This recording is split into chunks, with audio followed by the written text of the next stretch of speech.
Mr. Gavin Meenan, welcome to the podcast. Pleasure to be here. Thanks so much for making the journey up. Lots of people are doing me a massive favour here. Driving 2.5 hours you were on the road today? 2.5 hours from Sligo, yeah. So an honour to be here in a seat where many legends have sat before. So it's starting to get well worn now at this stage. Yeah, I'd say that. And that's not a Sligo accent anyway. You're not originally from Sligo. I'm from Donegal. I've been living in Sligo for the last 13 years now. Oh, was that long? Yeah, Okay. I was in college there for 4 years and left for a year, and love brought me back to town. So I've been there since. Yeah. Okay. Yeah. Oh, yeah, lovely part of the world anyway, Sligo. It is, yeah.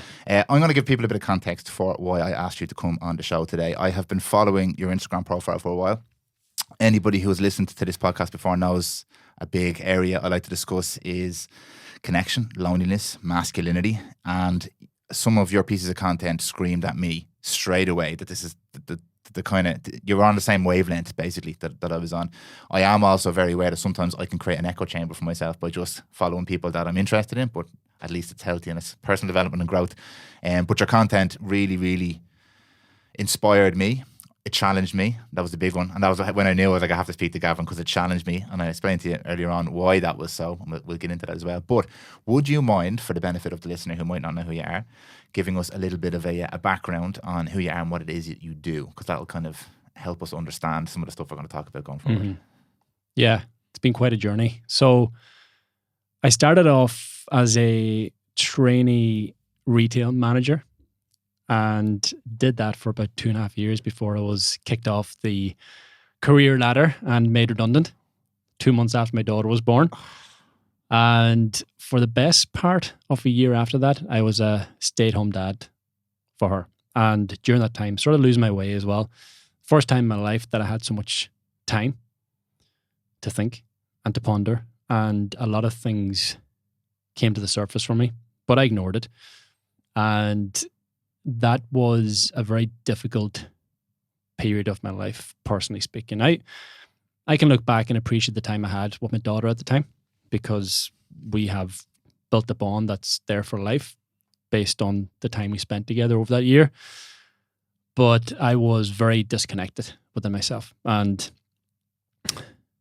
that was a very difficult process. So after a year of having a self-pity party for myself, I had this sort of realization that I had to make a move. Instead of waiting for an opportunity to arrive at my door, I decided to create an opportunity. So I was working several jobs at the time, working security in nightclubs. I was working a few shifts in a few retail stores in town and just making ends meet, but nothing really substantial.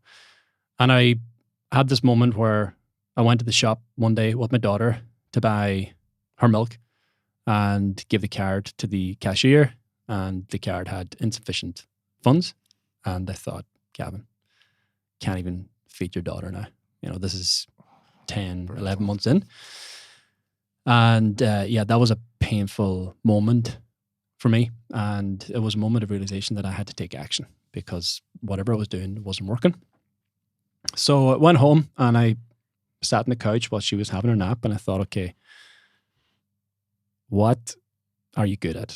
What can you do well? What could you possibly create? And I reflected back at a time when I was 17, 18. I was personal training. I was working in the gym, had my qualification, really enjoyed it, really liked working with people. I've always been a people person. So in all the jobs I've been in, I've always been working with people. My parents owned a pub and I worked there from the age of 14, listening to alcoholics on a daily basis sometimes, and you learn a lot of lessons from them.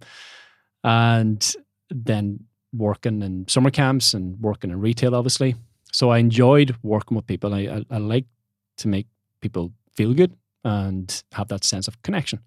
But I was so disconnected over this period, whilst I was redundant and jobless.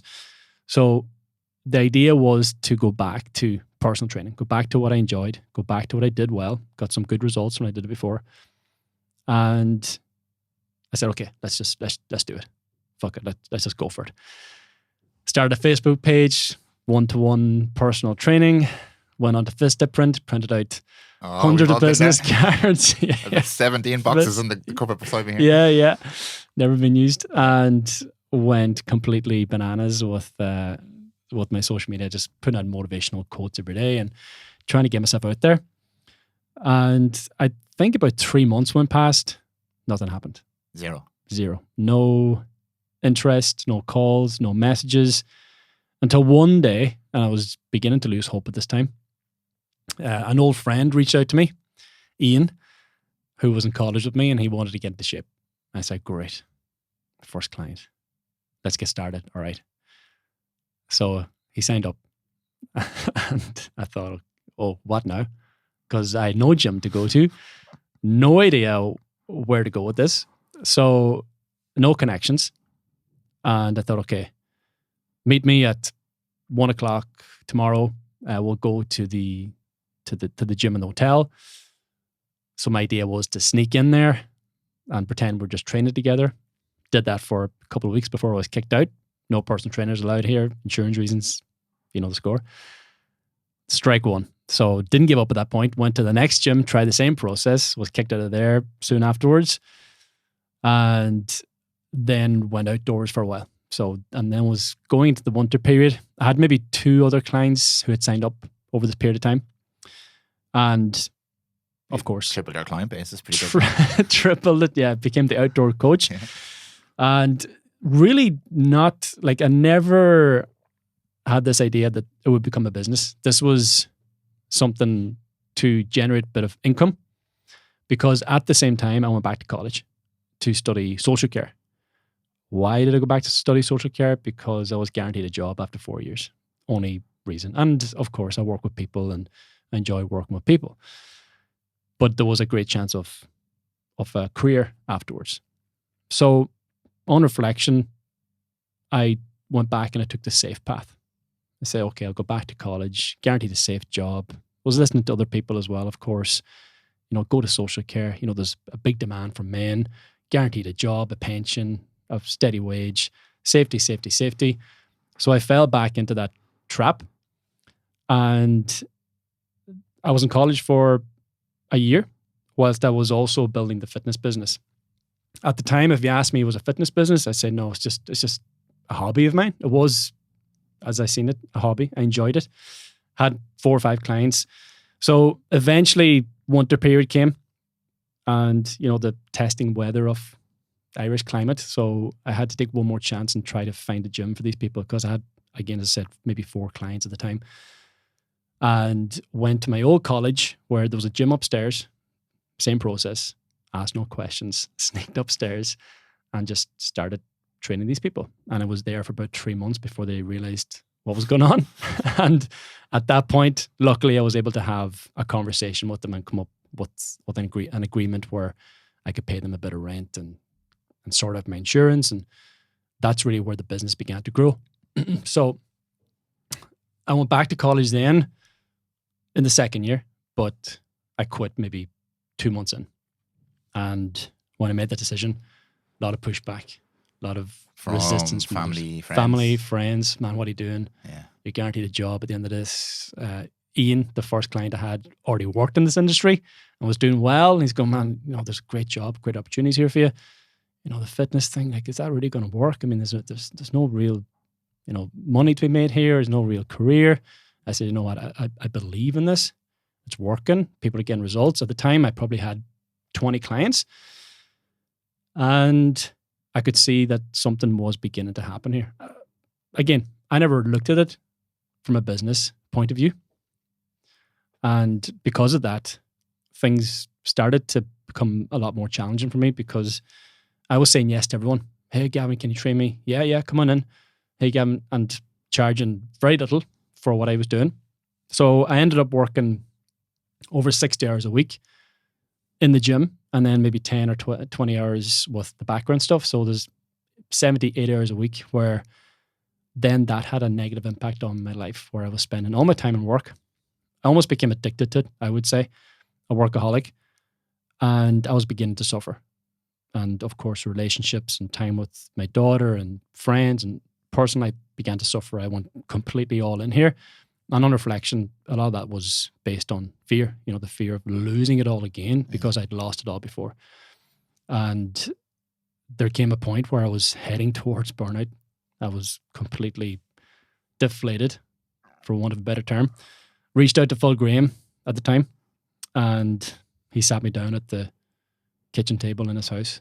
Phil Graham is a coach, a business coach, and he said just one thing: Gavin, you've got to increase your prices. You've got to lower your hours and increase your prices. And I thought, no, look, that wouldn't be fair on the clients, or this wouldn't be, that's not the right move to make, because these people have stood with me and been with me and have been loyal to me up to this point. He said, man, look, if you want this business to survive, you need to make this move. And it was the most daunting and most difficult decision I've ever had to make in my business, was to increase my prices and therefore increase the value of my services, and therefore reduce my time on the gym floor so I could begin to build the business to the next level. Which it then went from 60 hours in the gym floor to 30 hours in the gym floor, at 30 hours back in my life, to do something else, spend time with family, friends, began to start my own personal development journey. And again, I was back to having time in my life where a lot of things began to come to the surface for me again. Work at the time and the business was a distraction, another distraction from a lot of the issues that I had locked up inside. So one addiction becomes another unless you understand why that addiction is happening in the first place. It's actually, I didn't think we were going to get into this type of stuff at the start of the podcast. I didn't think we were going to do this at all, but there's another area I'm very interested in. So we'll go there while we're here. The whole, when you initially started to say that you were going to become a personal trainer or start your business as opposed to going and getting another job, in my head I was like, oh, fair play, I'm going to ask him why. But then you immediately said it was actually the safe option because I was going to college to get a nice, secure, pensionable job. The trap, as you call it. Now, when someone says the trap, right, they know it's like a little fish hook for me going, oh, they said the trap. So we're obviously on a similar wavelength here. Because I talk about this stuff all the time. I run my own business too. There's a level of empowerment and freedom that comes with it. There's a level of growth that you can't achieve in other places. And there is a trap associated with security, quote unquote, security, because it's not real security. And if that is the life you want to lead, brilliant. But for many of us, it leaves gaps, massive gaps and holes. So how did you manage to push back against the inevitable? You briefly touched on it there, but there's huge resistance. The crabs in the bucket thing. Most other people will try and hold you back from doing this. And in many cases, because they care about you and they love you and they want to see you do well. How did you push through that? When, and this is the big when, this is why I'm asking the question, you had felt one of the most fundamentally challenging things a man can feel. I'm not able to provide. I can't feed my daughter. That's a big fear of mine, a massive fear. I have 2 kids, and that's the thing that keeps me up at night, if I'm not able to provide for my children. How did you overcome that fear and the pushback from people who would have stopped you to make this decision anyway? Because it's a hard decision. Mm-hmm. Well, I had come from a place where I couldn't provide to get into a place where I could provide, because when I had made that decision to leave college and pursue with the business, I was making a decent income every single week. So I could evaluate my position at that time and take a good, honest look at it and say, okay, something is working here because this has been growing, and it's been growing because I put in this work in and I believe in it. So you do need to have that inner belief that whatever you're doing you're going to achieve a positive outcome from it. Otherwise, if you don't have that self-belief, why would you bother making the first move if you think you're going to fail anyway? Yeah. But I had there was an internal drive or belief there that I knew I could make something happen here because something was happening. The proof was there. People were getting results. People were calling me up. I had a waiting list of, I think, 11 clients whenever I reached out to Phil Graham. I was like, Phil, I cannot take anyone else on board here. These people are on a waiting list for 3 months and nobody's leaving. Nobody's leaving my programs. They all want to continue working with me. And that's why we had to make the move in terms of, these people are just staying with you because you're only charging them 15, 20 euro an hour, and you're giving a huge level of service, and you're devaluing yourself, and therefore this is why you're feeling the burnout, and this is why you're feeling the anxiety, because you can't grow. You're hit the ceiling. So need to break through it. And the way to break through that was to increase my prices and therefore increase the value of my services. And obviously, having that time back in my life meant that I could grow as a person, grow as a coach as well, which improved everything else. Everything. So, and so do you think that internal driving factor for you? Because a lot of time people talk about this as there's some mystical force. Do you think that was, I want to be a business owner, I want to be a success, I want to prove something here, or were you driven by the changes you saw in the people you were working with, or was it a combination? Yeah, that's something I've thought about several times. And as I look back now, I believe I was doing it all for myself. And appreciate your honesty. Yeah, I think, yeah, that's a realization I've only come to realize, is that I was in it for me. And if I could make these people feel good, then I'll feel good. Yeah. If these people give me money, then I feel good. If I can provide, then I feel good. It's like, I feel good. I feel good. And yeah, on reflection, I can be completely honest and say, yeah, I was narcissistic. I was selfish. And of course, that brought its own problems and difficulties in my life. When you're just in it for yourself and there's no higher purpose, then you get lost in that. And I lost myself throughout that process. And it becomes a very isolated and lonely place to be when you're just doing it for you. Yeah. A disconnection there. Massive disconnection, which is going to lead us nicely onto a lot of stuff we're talking about. But the reason I asked that question is because I think about this a lot, because I often spend time talking about how I want to empower people, and I genuinely do. But I didn't realize a lot of the other stuff I was feeling was I want to feel good, I want to feel successful, I want to provide for my family.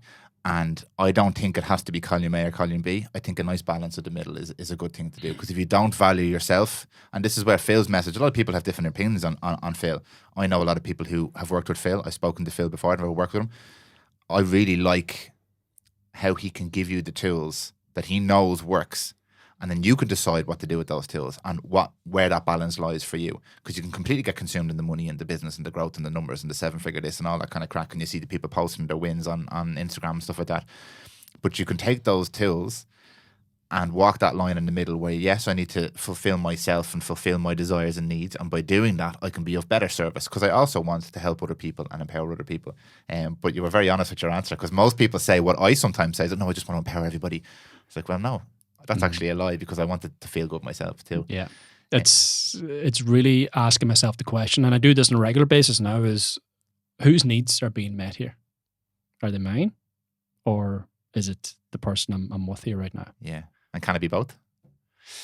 It can be a bit of both, I think. But I believe a man needs to become a selfish servant. So yes, address your own needs and your own difficulties first, and get that sorted. And this is why the morning routine for me is so important. It's like, that's my selfish time. Yeah. I leave the house and I do my journaling and I get my gym work done and I do my cold water therapy or my breathing exercise or whatever it is. I'm getting myself set for the day. I'm being selfish, and nobody comes into that space in the morning time. That's my space. Yeah. And that's protected space. And by having that selfish time in the morning, it allows me to be more selfless then during the day for others. So I'm addressing my own needs in the morning time so that I'm not using other people throughout the day to address them for me. Yeah. That's my approach. Whether that's right or wrong, that's my opinion. That's how I do it.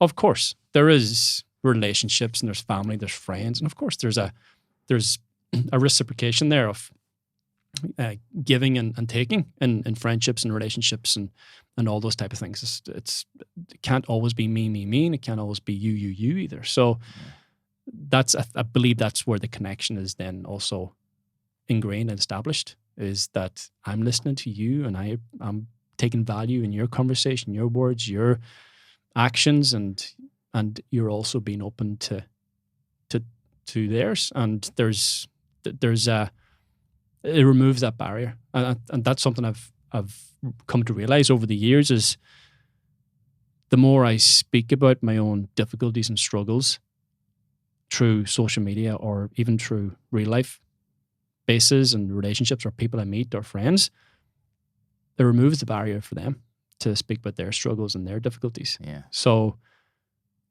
that is my sort of giving and taking Okay. and being completely honest.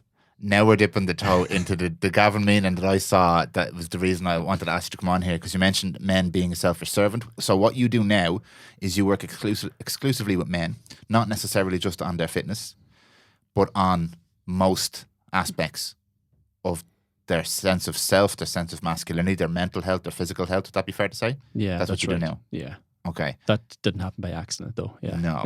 So now, after that lovely story about your career, I'm going to ask you to maybe give us a little bit of, because what you spoke about there, having a morning routine, these concepts, this idea of journaling, this self-reflection, this self-awareness, these are not common things nowadays.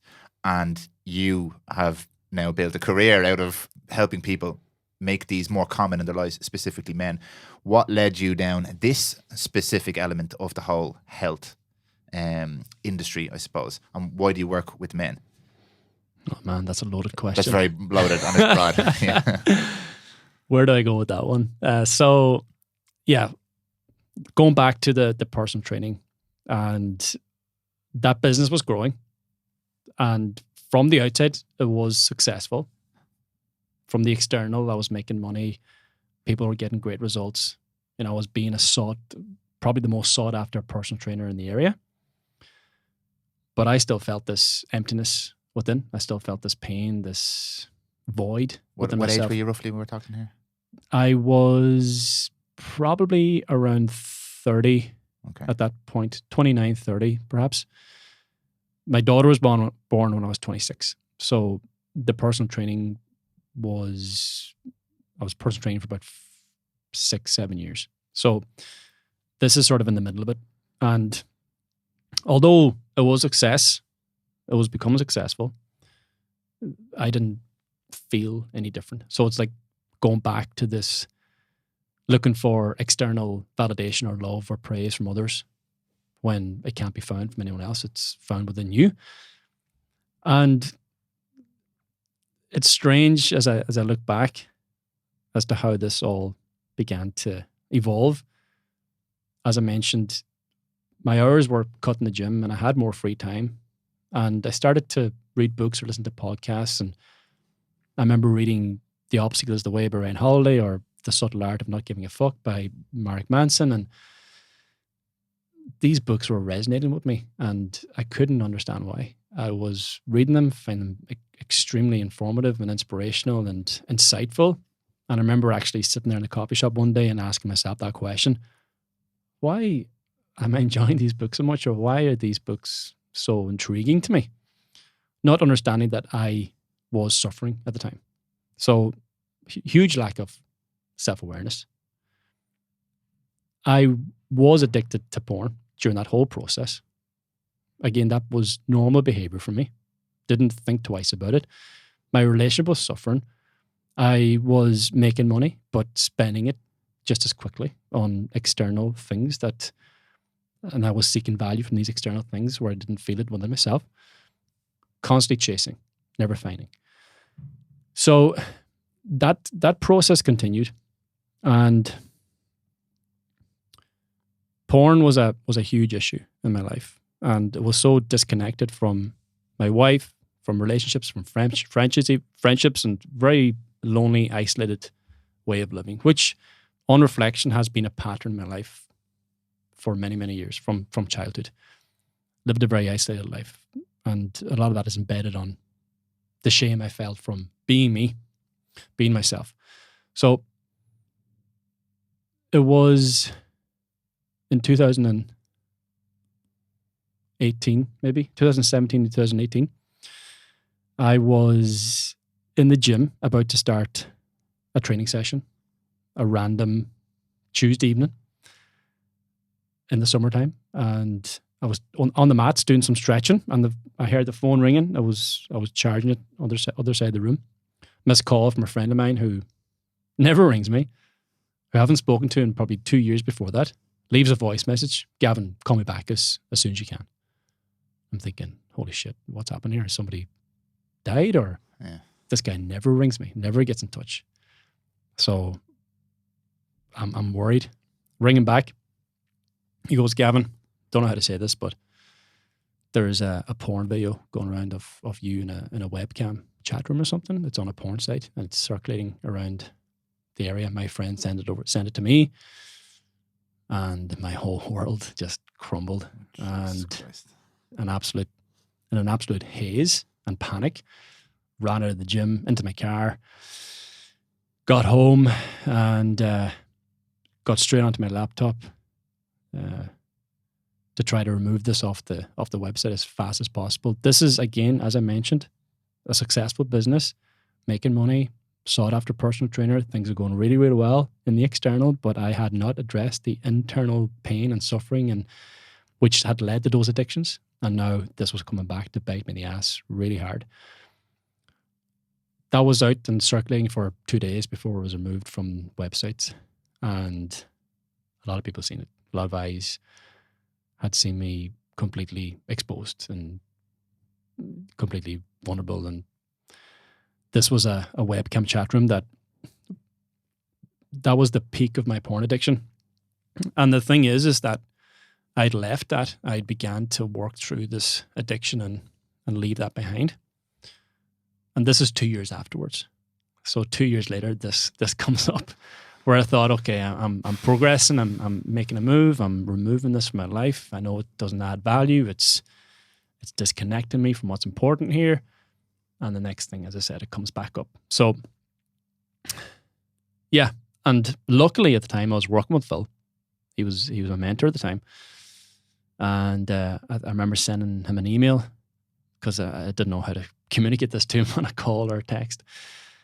And he rang me up, and he was of great support to me during those couple of days, and forever thankful for him being there for me at that point, because I had nobody else. And I remember him telling me on the second day, and this is I'm in a complete haze, and can't sleep at night thinking, okay, who's seeing this, who's watching this? And I remember getting some images sent to me, who were sent from somebody else to them, of like screenshots of me in this chat room from this porn site, of like posters kind of slagging me off and things, and me thinking I was going to lose everything. I've built up this business, built up this reputation. It's all gone. It's all done. I'm finished. Relationship's done. I can never recover from this. And Phil, amongst that shitstorm, Phil telling me, you know what, Gavin? Someday you're going to look back at this and you're going to thank it for happening. And I'm saying, Phil, have you been drinking today? Are you drunk? This is the worst thing that ever happened to me. He said, no, trust me. This will be something that you will thank yourself for in the future. You'll thank it for happening in the future. And I can sit here today and tell him that, yeah, you're right. You're right, Phil. Yeah. And I think it was on day 3 or day 4. Again, luckily that was in the mentoring group, and I had that support from not just Phil, but from the other guys. And I had a choice to make at that point. I could either throw in the towel and say, okay, I'm leaving this. I'm just going to run away and hide for the rest of my life. I'm going to leave the country, but also understanding that, Gavin, if you run, you take your problems with you. If you run, you take this pain with you. You can't outrun this stuff. Just embrace it. And that was a choice I made. I embraced it, and I said, okay, how can I use this difficult experience towards something of strength and empowerment? How can I use it in a positive way? So I began to realize that I'm not the only one who's having problems with porn. I'm not the only one who's suffering with difficulties or anxieties or depression or a feeling of emptiness or disconnection. I can use this story and use my own journey to help other guys through their difficulties. And that changed the direction for me. So at that point, I was a personal trainer, training everybody, men and women, surface level training, fitness and strength and all that. And that changed the direction in terms of, okay, I'm going to help guys out on a deeper level here. Okay. Help them with their self-awareness, their discipline, their habits, their motivation, also applying the fitness side of things, because no matter what you're doing in life, your body is the vessel that's going to take you through life. So you've got to look after that too. So merging the two of them together. And 18 months later, I had a best-selling book on Amazon. The first book I had wrote and published, Stronger Mind, Stronger Body, Stronger Life. And that would not have happened if I hadn't gone through that process, if I hadn't been completely exposed. And I can look back at that experience and yes, thank it for changing my direction and for opening up something new for me, but also thank it for exposing the truth for me. Yeah. Because I was still using porn at that time. Although I was moving away from it, I was still there. And there was a lot of work to do. So when that came up, everything was exposed and I had nothing to hide anymore from anybody. So people have seen me completely exposed in every way when you're on that porn site. So I had no fear anymore. Before that, there's a lot of lies. There's a lot of hiding away from who you really are and what you really do in your private life or in your life in general. And I had this persona of being the personal trainer, being strong, being resilient, being confident. Well, within, I felt anything but. Yeah.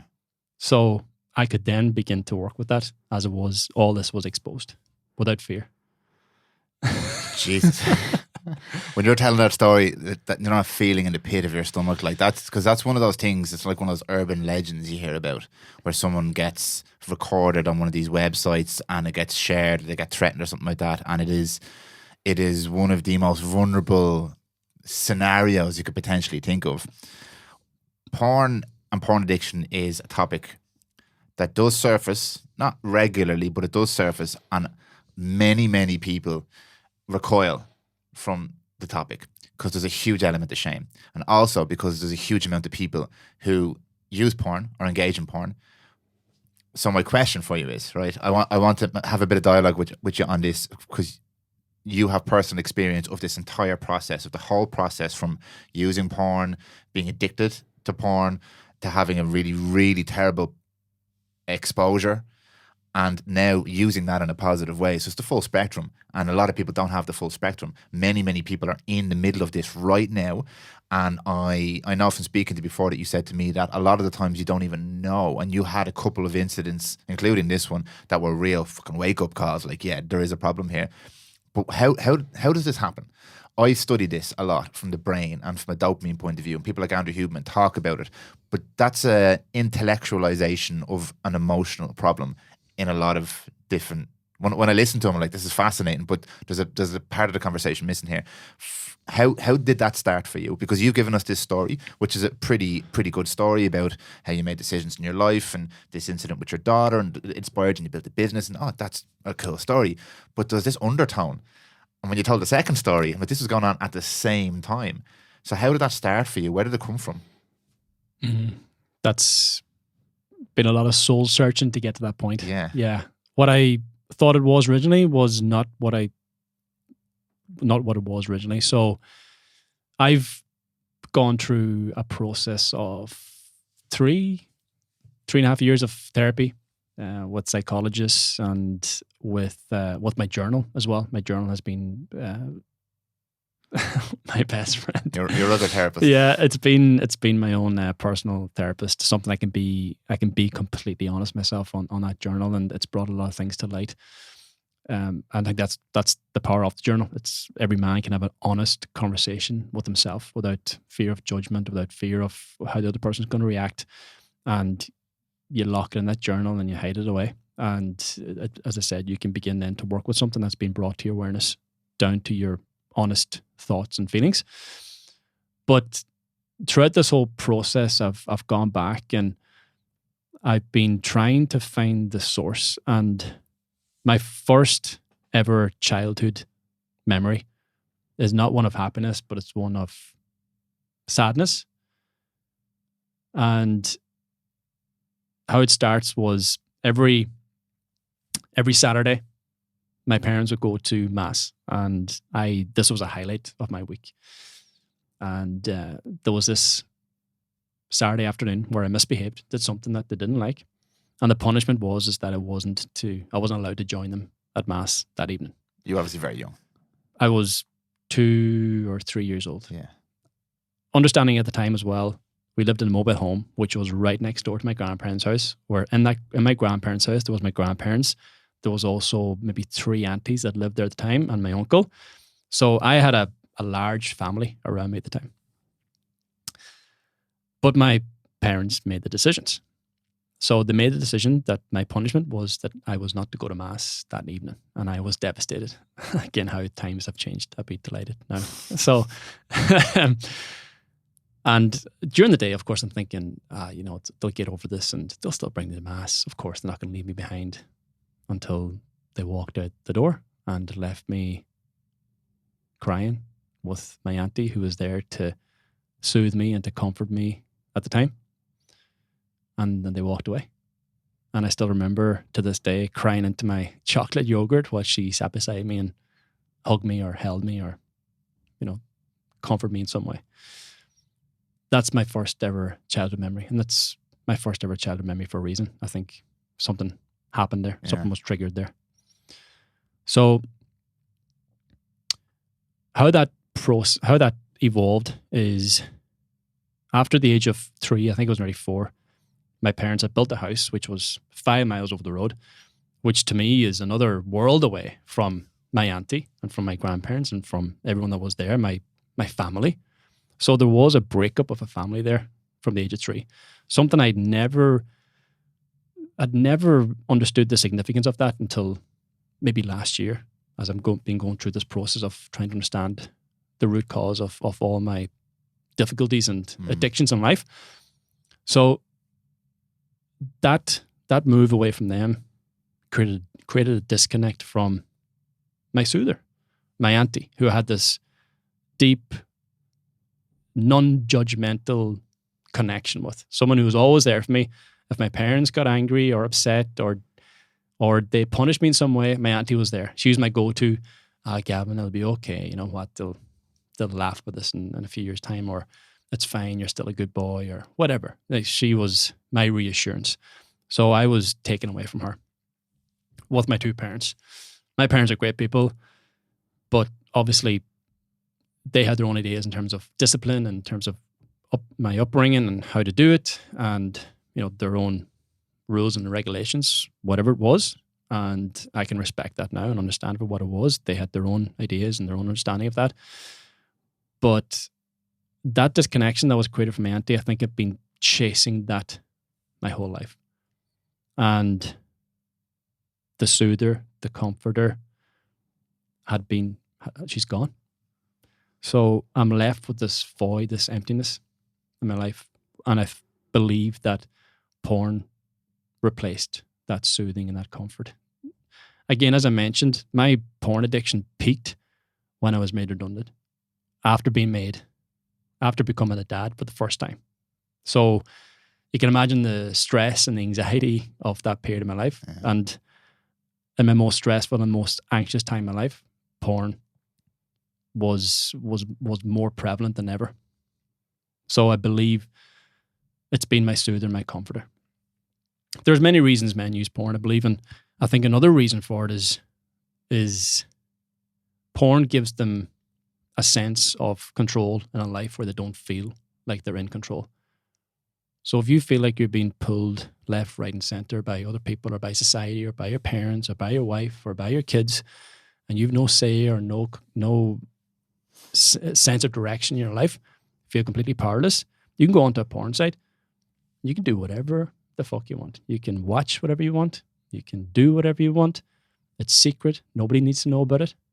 And it gives you this sense of control or power in your life. And that can also be transferred into affairs or hookups or prostitutes as well, I think. Yeah. Where you can just go there, you do whatever you want, and there's no level of shame. You're in complete control, and you just leave that behind without any risk. But of course there's a risk.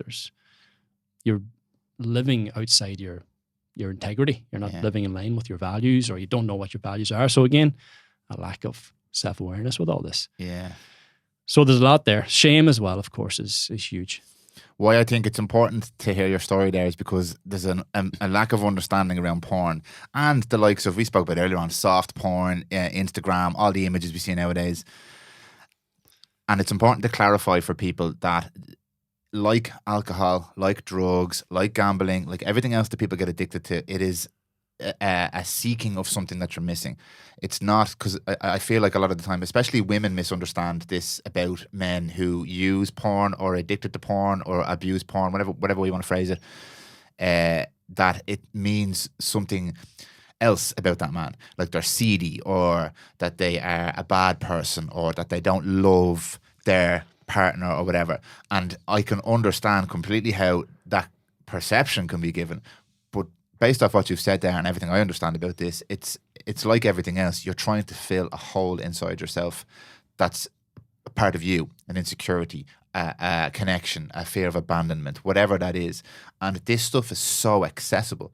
And when you combine those two things, it's like the food issue. It's the same thing. Sugar is so accessible, and many people comfort eat because they don't feel good. So they eat to solve some other problem.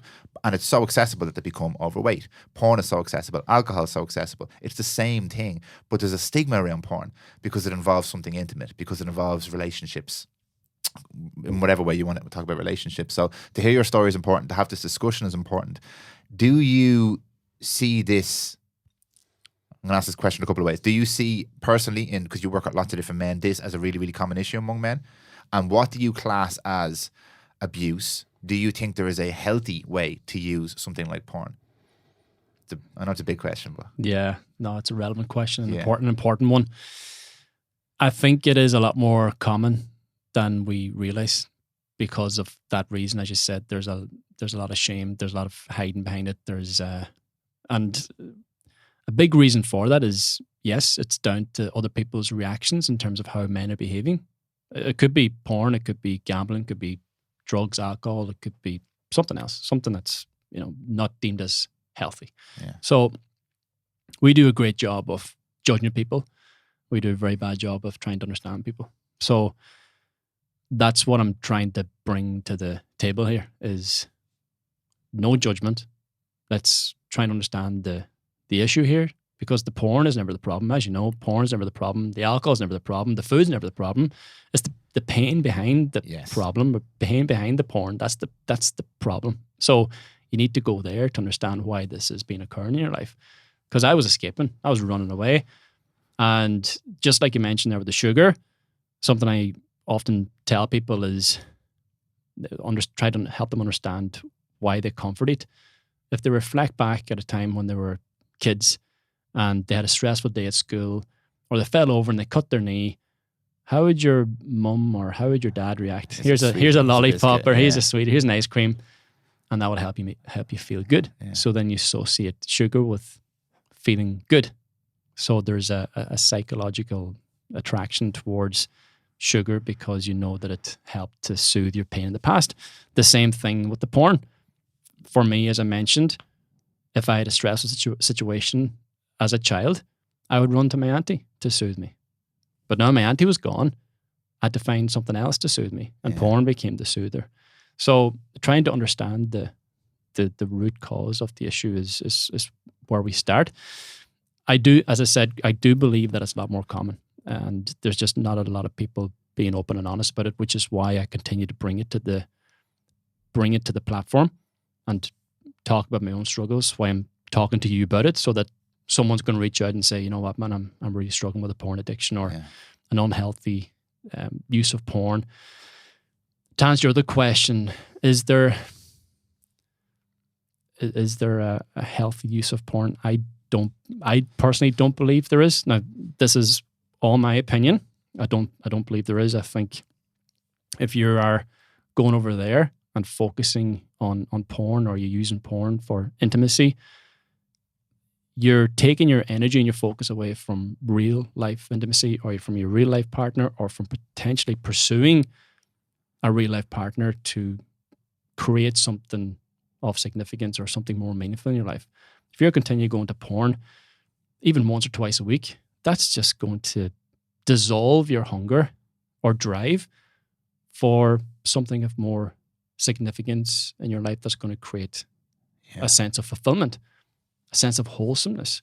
So I personally don't believe that porn plays a healthy part at all, especially in a man's life. Yeah. No, yeah, and I'm struggling to formulate my thoughts properly here because there's so much to this, and I want to be able to communicate this really concisely. I agree with you. The reason I agree with you is because I think something like porn or sugar or Instagram is so perfectly designed to hijack our neurological system that you would have to be the most put together person possible, which I don't think exists. You have to be so self-aware and in control to be able to interact with it and not be drawn further into it, because there's two elements to this, and you mentioned one really, really well there about the search for something else. And if you're using this as a substitute, that becomes the thing. It becomes the safety blanket. That's one major element. But there's another whole world to this, and this is sort of some of the stuff I would looked at in my background with the medicine. And what I got really interested in was the actual physiological effects of this stuff as well. So combined with that, which by itself is extremely difficult, let's call that the emotional. Now you've got the physiological.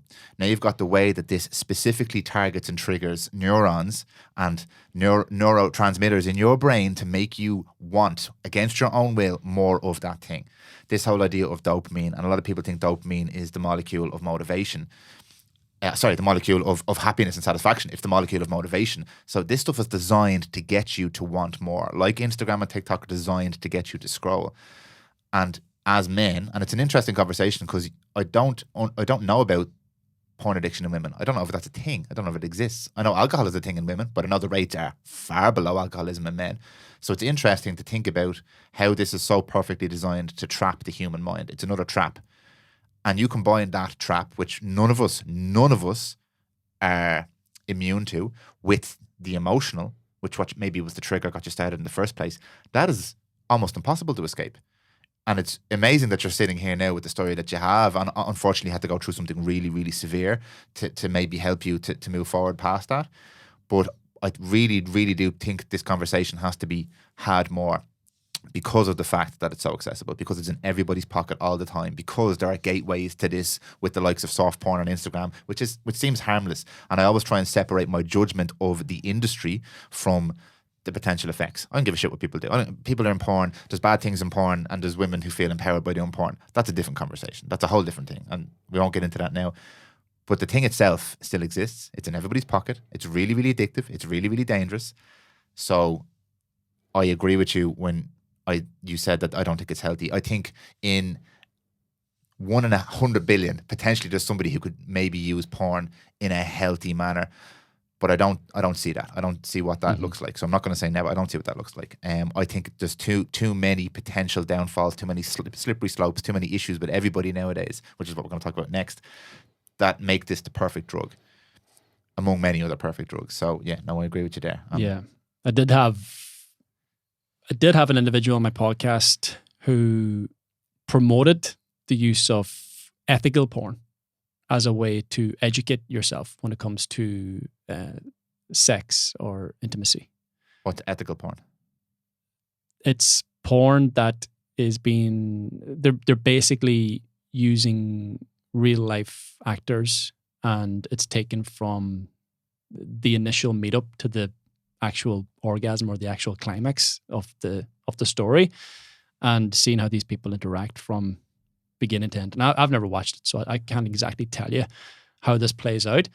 But his argument was it can be used from an educational purpose, and I quietly disagreed with that. And I've spoken to men who I do help overcome their porn addiction, and I said, no, I don't believe that is a good way to go, because what can happen is you go towards the ethical porn with the belief in your mind that, oh, it's okay, this is ethical, but it's still porn. You're still going after the same effect of watching two people have sex on a screen in front of you where you have no engagement, no interaction with, and you're basically living your life on the outside looking in, and how you're showing up there is how you're going to show up in every other area of your life. not feeling like you're a participant in your life, not a participant in your relationship, in your career, in your work life, and life in general. Yeah. So again, this sense of loneliness, disconnection. So I think it's a dangerous place to go as well, because it can justify the use of porn, and also it opens up the gateway for then getting back to the more unethical porn. So yeah, it was an interesting. It's podcast, interesting. yeah. I get what he's trying to say, but I don't see the point, because there are other ways of educating on healthy relationships and sex, and that is too dangerous, I feel. And another interesting thing, I don't know, I quote him a lot, but he had a podcast with Chris Williamson. Yeah. Did you know Chris? And they spoke about the retraining of your brain as well to become excited by the voyeurism of it. And the viewing of other people is what excites you, as opposed to engaging in it yourself. And I know you touched on this in your own podcast. I listened to, we discussed this topic in detail about how it led to issues with intimacy with you in relationships. So there's so many elements to this that make it dangerous, which is why I think I don't want to make this a fear thing, but for me it's all about education, and it's a really uncomfortable thing to learn about. It's a really uncomfortable thing to talk about with people, because there's such stigma around this. No one wants to talk about it. It's hard to talk about with your partner, because they're wondering, like, why are you talking about porn? Why are you interested in porn?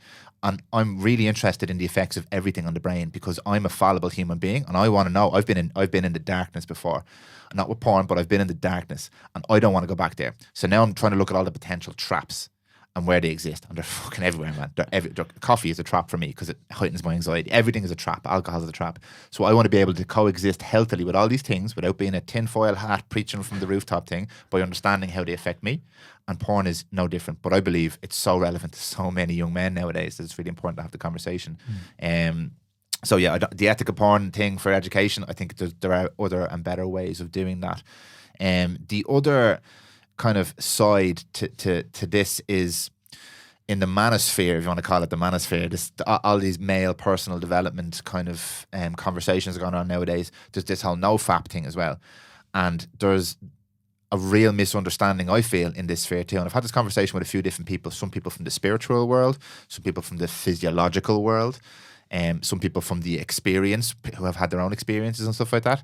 And it's hard to get a consensus, because as with most conversations in the personal development world that you're well aware with, some people become very, very focused on one element. There's an idealism there. Like, forgive me for saying it, veganism. Some people, like, veganism is everything. And I'm like, there's benefits to living a plant-rich lifestyle, but when you become an ideologue in anything, it's not healthy. So the no-fap thing, some people say you're giving away your energy. And this can mean your spirit is leaving your body. Or what you've referred to, which I've heard you speak about before, you literally don't have the energy or the interest or the motivation or the desire to engage in other parts of your life. And it doesn't have to just be sex or relationships, your job, your lifting, your eating, your self-care, everything. And most people, I don't want to be vulgar here, but most men are familiar with the feeling of kind of the low feeling after ejaculation. And if you're consistently chasing that, combined with the effects of the dopamine chasing, combined with all the effects we spoke about from porn before, you're going to feel shit. So whatever way you want to look at this whole, not no-fap necessarily, but this whole relationship with masturbation and porn, you could potentially go down a road where you don't have anything to give to anything else. And by what you've said, you were in a position like that. Mm-hmm. How did that feel for you? That and the energy piece around this? Yeah, no drive, no motivation, and almost having to force myself to work, and feeling this incredible resistance all the time, and combined with an incredible emptiness all the time. So yeah, when you go around emptying your balls all the time, you're emptying your energy, your source of energy, and life becomes very mundane, and you become very lethargic and fatigued. And my whole process is, of course, like yourself, like every other man, I get tempted, down that road. That device is in my pocket every single day. My work is on that. I'm on Instagram every single day. There's thirst traps there every single day. DMs, it's there every single day. And when the temptation arises, I take a step back, take a deep breath, and I say, okay, if I was to pursue with this, what are the consequences? If I go onto this porn site, or if I ejaculate here to this meaningless image or video, what are the consequences? What is the price that I will pay for this action or this behavior? And the price and the cost outweighs the reward massively. So that has been my process of trying to avoid that trap going forward. And I do believe your sexual energy is the most powerful energy you have. And I'm one of these guys who, if I hear something or I'm speaking to someone who has a certain idea or a certain approach to some sort of avenue in life, I'll try it. And if it works, I'll stick with it. And if it doesn't work, I'll scrap it. Not everything's going to work for every individual. Just like, cold water therapy, or just like training in the gym every day, or whatever it may be, just like no FAP. So I will try something, and if I feel the benefits of it, I say, okay, yeah, there is something here. I do have more drive. I do have more energy. I am more productive. I am more present with the people in my life. I have more of a sexual desire towards my partner. I do feel stronger in the gym. So yeah, there's something at play here. Something is working. Now it could be placebo, but what's the matter? It's working. So I don't need to justify it or try to find the reasons. I don't delve into the science of all these certain modalities of how to live your life or certain different approaches to improve your life. I just try it. Yeah. If it works, I'll stick with it. If it doesn't work, I'll leave it. So it's understanding what you value and pursuing that, and understanding that this aligns with my value in life. My value in life is to move forward with my relationship, to improve my parenthood with my kids, to improve my relationship with my wife, to improve my business, to have more of an impact in the world, to improve myself. So if what I'm doing is aligned with that, then yeah, let's do it. It's going to benefit that. If it sways me away from that path, then okay, I've got to stop this. Which again, on the other side of that path, there is the porn, there is the alcohol, there is the late nights or the Netflix or sleeping in the morning. All these things that I now avoid. Stop drinking alcohol. I've lowered my sugar intake massively. I am very mindful of my sexual desire and my sexual drive, and I use it appropriately and not just waste it on an ejaculation over some image or video that's not even real.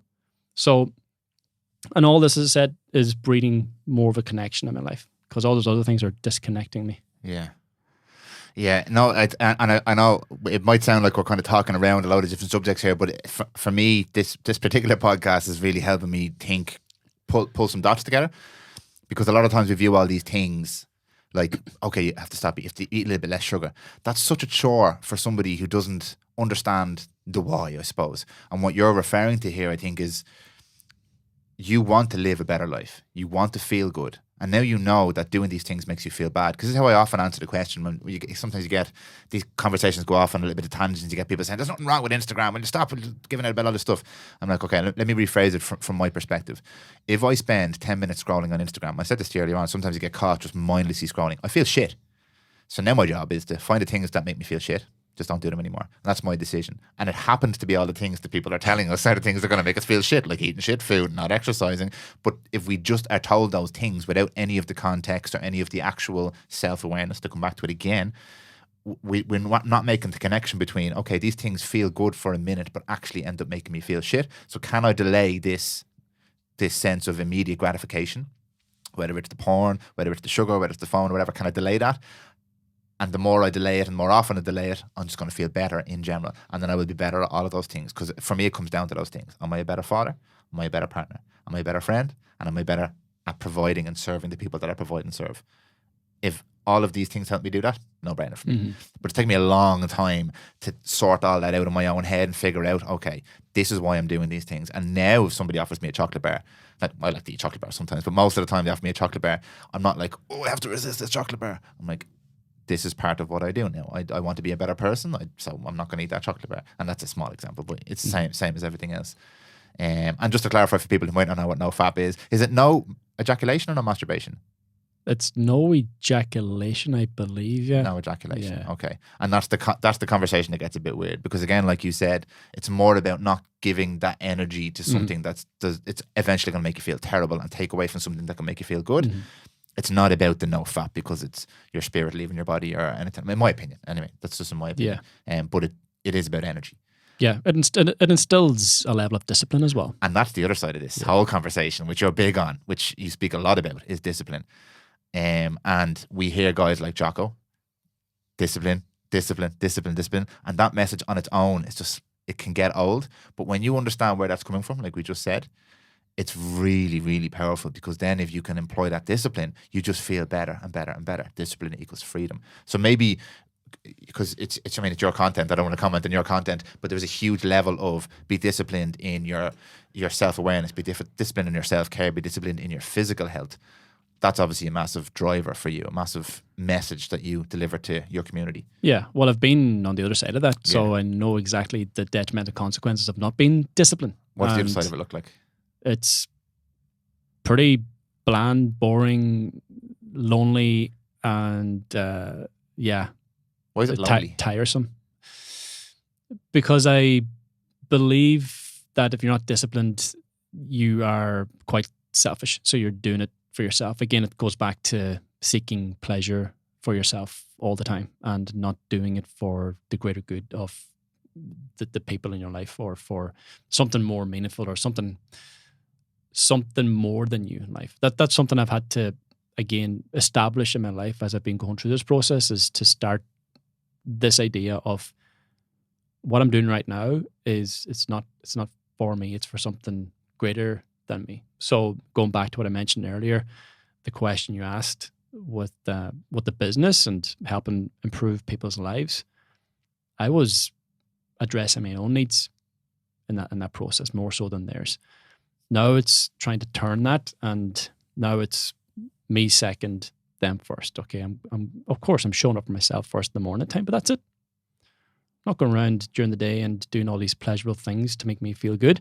I'm doing these things during the day to help other people get to the next level of their life, to help other people overcome their barriers, to help other people break through their obstacles, other men break through their obstacles. And that's why I put myself out there so frequently on Instagram, and that's why I work with men, and that's why I'm working on new projects, and a new book is coming out, and all this is for something greater than me. It's not about me anymore. And as I've removed myself from that, there's a unique sense of empowerment or connection there, and that's a massive driver in itself. So again, going back to your question, that the lack of discipline, and something else you mentioned is this instant gratification, which is a lack of discipline. And if you are regularly seeking gratification, I think it leads to a life of dissatisfaction. And I've been there. That I wasn't disciplined when I was addicted to porn. Wasn't disciplined when I was up all night scrolling through Instagram, or I was watching videos, or even on Netflix, and I wasn't being disciplined in the morning time with that routine. I was waking up and I was on reactive mode, and then I was getting angry with the kids, and I was on edge with the wife, and then I wasn't as productive with my business, and it was all me.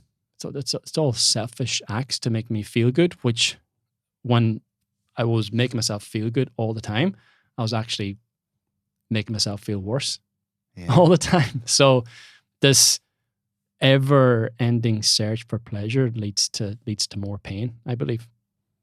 Okay. And that's the other side of it, I believe. And I think discipline is about going towards the pain for a more pleasurable life. Yeah. More meaningful life. Pleasure is probably the wrong word there, but a more fulfilling life. I like that, because I'm careful with the word happiness. It's meaning and connection that are really important to me. And I know a couple of people in our spheres, I suppose, they do this exercise about the things that mean the most to you, and they get you to break it down. And like, what is it that you actually want? Do you want to have impact? Do you want to find meaning? There's no happiness in there. Like the idea of happiness is a dangerous one if we think we're supposed to be happy all the time. Because if we think we're supposed to be happy all the time, we'll lean into the things we think make us happy, which are the dangerous things that we've spoken about. People are going to be like, these guys don't like sugar, these guys don't like Instagram, they don't like anything. But I feel like that's dangerous. And again, maybe I'm overstating, using incorrect words here, but it's a slippery slope to trying to be happy all the time. But to try and find meaning lies on the other side of purpose.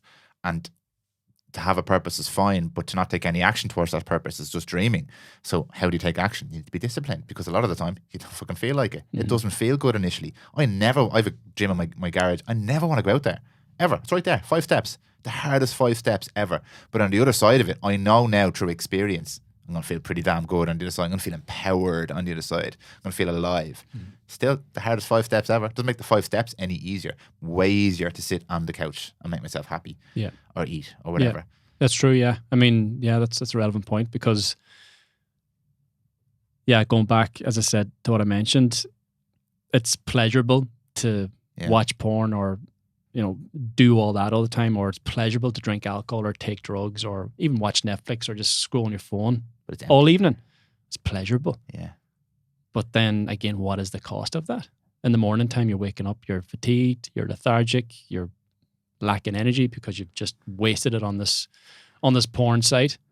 Your relationships start to suffer. You become disconnected from people, all because you're doing things to make you feel good. And then again, I begin to flip that. And in the morning time, the alarm bell goes off at 5 o'clock in the morning. And I'm going, I don't feel like getting up today. I don't feel like going to the gym today. And this happens on a regular basis. I'm lying in bed thinking, you know what, I'll just skip it today. And, you know, I'm sore, I'm tired. And I have to go through that process of, Gavin, shut the fuck up. If you stay in bed, what is the consequences then? If you miss the gym today, if you don't get your routine done, what is the consequence today? So I get out of bed, not for me anymore. As I said, I stayed up at night and I did all these pleasurable things for me, but I don't get out of bed for me in the morning anymore. I get out of bed so I can become a better version for my kids, for my wife, for the men that I work with every single day. If I put myself out on Instagram, I want to be the best version I possibly can for the people who are viewing me on Instagram, and to get that message across with energy, with drive, with passion, and try and instill this drive and this energy in them to do the same. If I'm going on Instagram and I'm forcing this, people will begin to see through that. And I can look back at some videos from 2016, 2017. Man, I must show you one afterwards. Dreadful. Monotone. Hey everybody. You know, it's really hard to go to the gym, but, you know, you got to get up and get... Man, nothing, emptiness there. Yeah. And I reflect back and I go, holy shit. Like, that was me back in 2016 when I started posting videos on Instagram first, compared to what I do now, and like being so vocal and intense. Transparent and intense. Yeah. Well, it's driven by passion, you know. So, and passion and purpose. So that was lacking back then because I was doing all these pleasurable things. I didn't have discipline. I mean, I was probably pretending that I was being disciplined, pretend to be this somebody, but cracks begin to appear, and that crack was completely shattered whenever the porn video came out, and that's when I started to make the moves. Yeah. The becoming a father is an interesting one there. I was going to say relationships, but the best relationship I can use an example here is with your children. And you talked about there getting narky with your kids, and that's one that I became very aware of. And I can't remember who exactly. Jill, my fiance, helps me with this a lot because she is very, very well versed in this world. She's a pediatric OT, so she's very, very good with developmental stuff for kids. But I started to realize that most of the time I'd get narky with my kids is because I was feeling shit. It's not because they were doing something that justified me being narky with them. And I was like, gee, that's shocking from me. That only became shocking to me when I became really aware. I observed myself a couple of times. I never shouting at them or anything like that, but like getting annoyed or narky, and I wasn't really doing anything. I was like, I'm now influencing them. They're going to have a response to me being narky with them because I don't feel good. Why don't I feel good? Because I didn't take care of myself today. Because I didn't do the things I was supposed to do, and I feel shit about myself. I feel insecure. I feel like I haven't achieved. And these are the reasons that my kid... Oh, knocked over a cup of tea there now. We're not going to edit that out. We'll leave it in. I might just grab a tissue for that in a sec. But it was me. It was all coming from inside. I didn't get your shoes, did I? No. Okay. Okay. It was all coming from inside me. And that's a really, really painful realization when you realize that it's actually not everybody else's fault. It's not the kid's fault for being loud. It's not my wife's fault for being distant. It's fucking me. Mm. That's pain. And one thing I learned from buying a Lachlan is there's a level where you get to that pain you just can't tolerate anymore, and you need to make a decision then. So you mentioned relationships there. That's a really, really big one. When you realize that your decisions affect other people, they don't just affect you, that you're leaning into this pleasure actually has a negative effect on most elements of your life. That's a painful thing. That's a painful thing. Yeah, had to try to bring a level of self-compassion to my life. Yeah. As I reflect back on those earlier years with my daughter and not being the best father possible for her. And from the outset again, looks great. Best dad ever. And I was a good dad because, again, I was driven by the fear of becoming my own dad towards my daughter, where my dad was workaholic, was never present in the house. And when he was present, he was physically present, but not emotionally present. And I didn't want that for my daughter. So I was driven by fear, not by love, whenever she came into the world. And of course, that fear can have a negative impact on the relationship because I can be on edge. And understanding all the pleasures I was indulging in and then being quite reactive towards her behaviors and towards her actions. Now, she was a great baby. She rarely gave us any trouble, but there were moments there where I did get angry and I did shout, or there was moments there that I'd still to this day, I try to reflect and forgive myself for. And that in itself is a continual challenge. And what I do now is I can only be my best version for her today. I can't go back there and be my best version for her when she was 1 year old. That's done. What's happened there? It's done. It's finished. But she's 11. She's 12 now. Actually, I can be my best version for her today. So I still have time to cultivate this level of love and compassion to her and from her to me. And I can identify certain behaviors in her that I can understand, where she would become quite angry or she'd be quite reactive to certain situations. And I'm not getting angry with her because I understand she got that from me, from being reactive in her earlier years with whatever happened in a certain situation, or being quite anxious about something. And again, I can talk to her and help her understand what's going on and help her change her pattern of behavior there. Instead of her, 10 years down the line and not having addressed this, not having brought this to her awareness, and then her going through this process of going through therapy or going through, which she may do, but again, as I said, I can show up today as my best version for her. And that in itself helps with the forgiveness part of what happened in the past. And I've got a son now as well, Mason. So Mason's 5, and luckily he sort of came in as I was coming through that personal development process and having healed a lot of my own wounds. So I was a lot different towards him. But at the same time, there were moments like he was a testing baby, he angry, tantrums, sleepless nights, all these type of things. And I did have moments where I got angry. And again, there's a level of trying to forgive myself for that. And because if I don't forgive myself, I'm still going to be driven by the fear when it comes to them. I'm afraid for them. I'm afraid that they're going to repeat the same pattern of behavior I do, or they're going to fall into the same traps as I do. Fear, fear, fear. Instead of coming from a place of love, but that love has to come from me first. And to get to that place of love, I have to forgive myself first.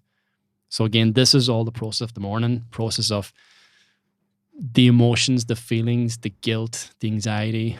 Get it all out there, Gavin. Don't let this stuff follow you on into the day, which is going to have an influence on your kids or your wife or your business or whatever.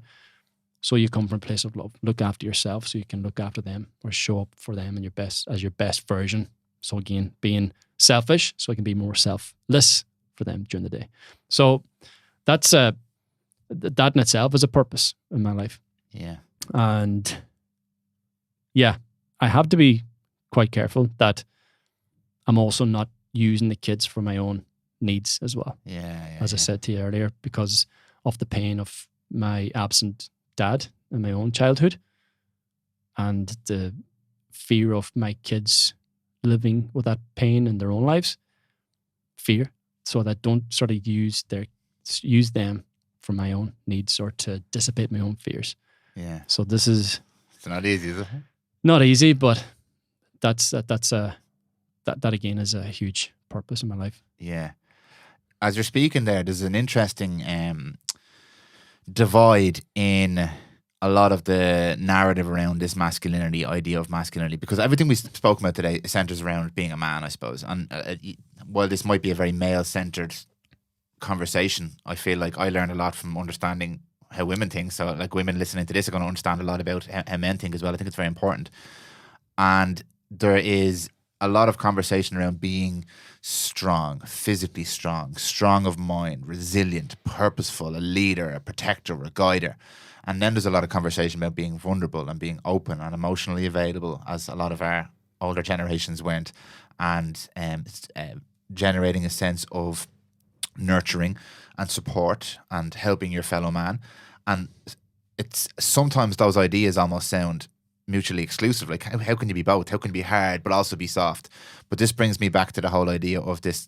Peterson says it all the time, every man should learn to become the lion. Every man should be dangerous and learn how to be dangerous and embrace the capabilities of being a man and everything that goes with that. But the really important caveat is they need to learn how to control that and to spend their life living a compassionate, cared, connected life. Because a weak man doesn't have a choice.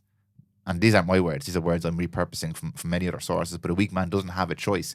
If you become a strong man and become all of those things, become dangerous and physically fit and strong, and you can control that, then it's your choice. And then you become the master of yourself and your capabilities. And I find a lot of the conversations that come up around men and masculinity, specifically when it comes to things like male and female violence and things like this, they're weak men. They're not strong men. But that's seen as toxic masculinity, this famous phrase that flies around. But everything you spoke about there speaks to me about becoming a better father and having more connection and being really, really aware of the effect you're having on your daughter and your son. And you're not talking about going out and kicking the crap out of other guys and being a Viking and getting their boat.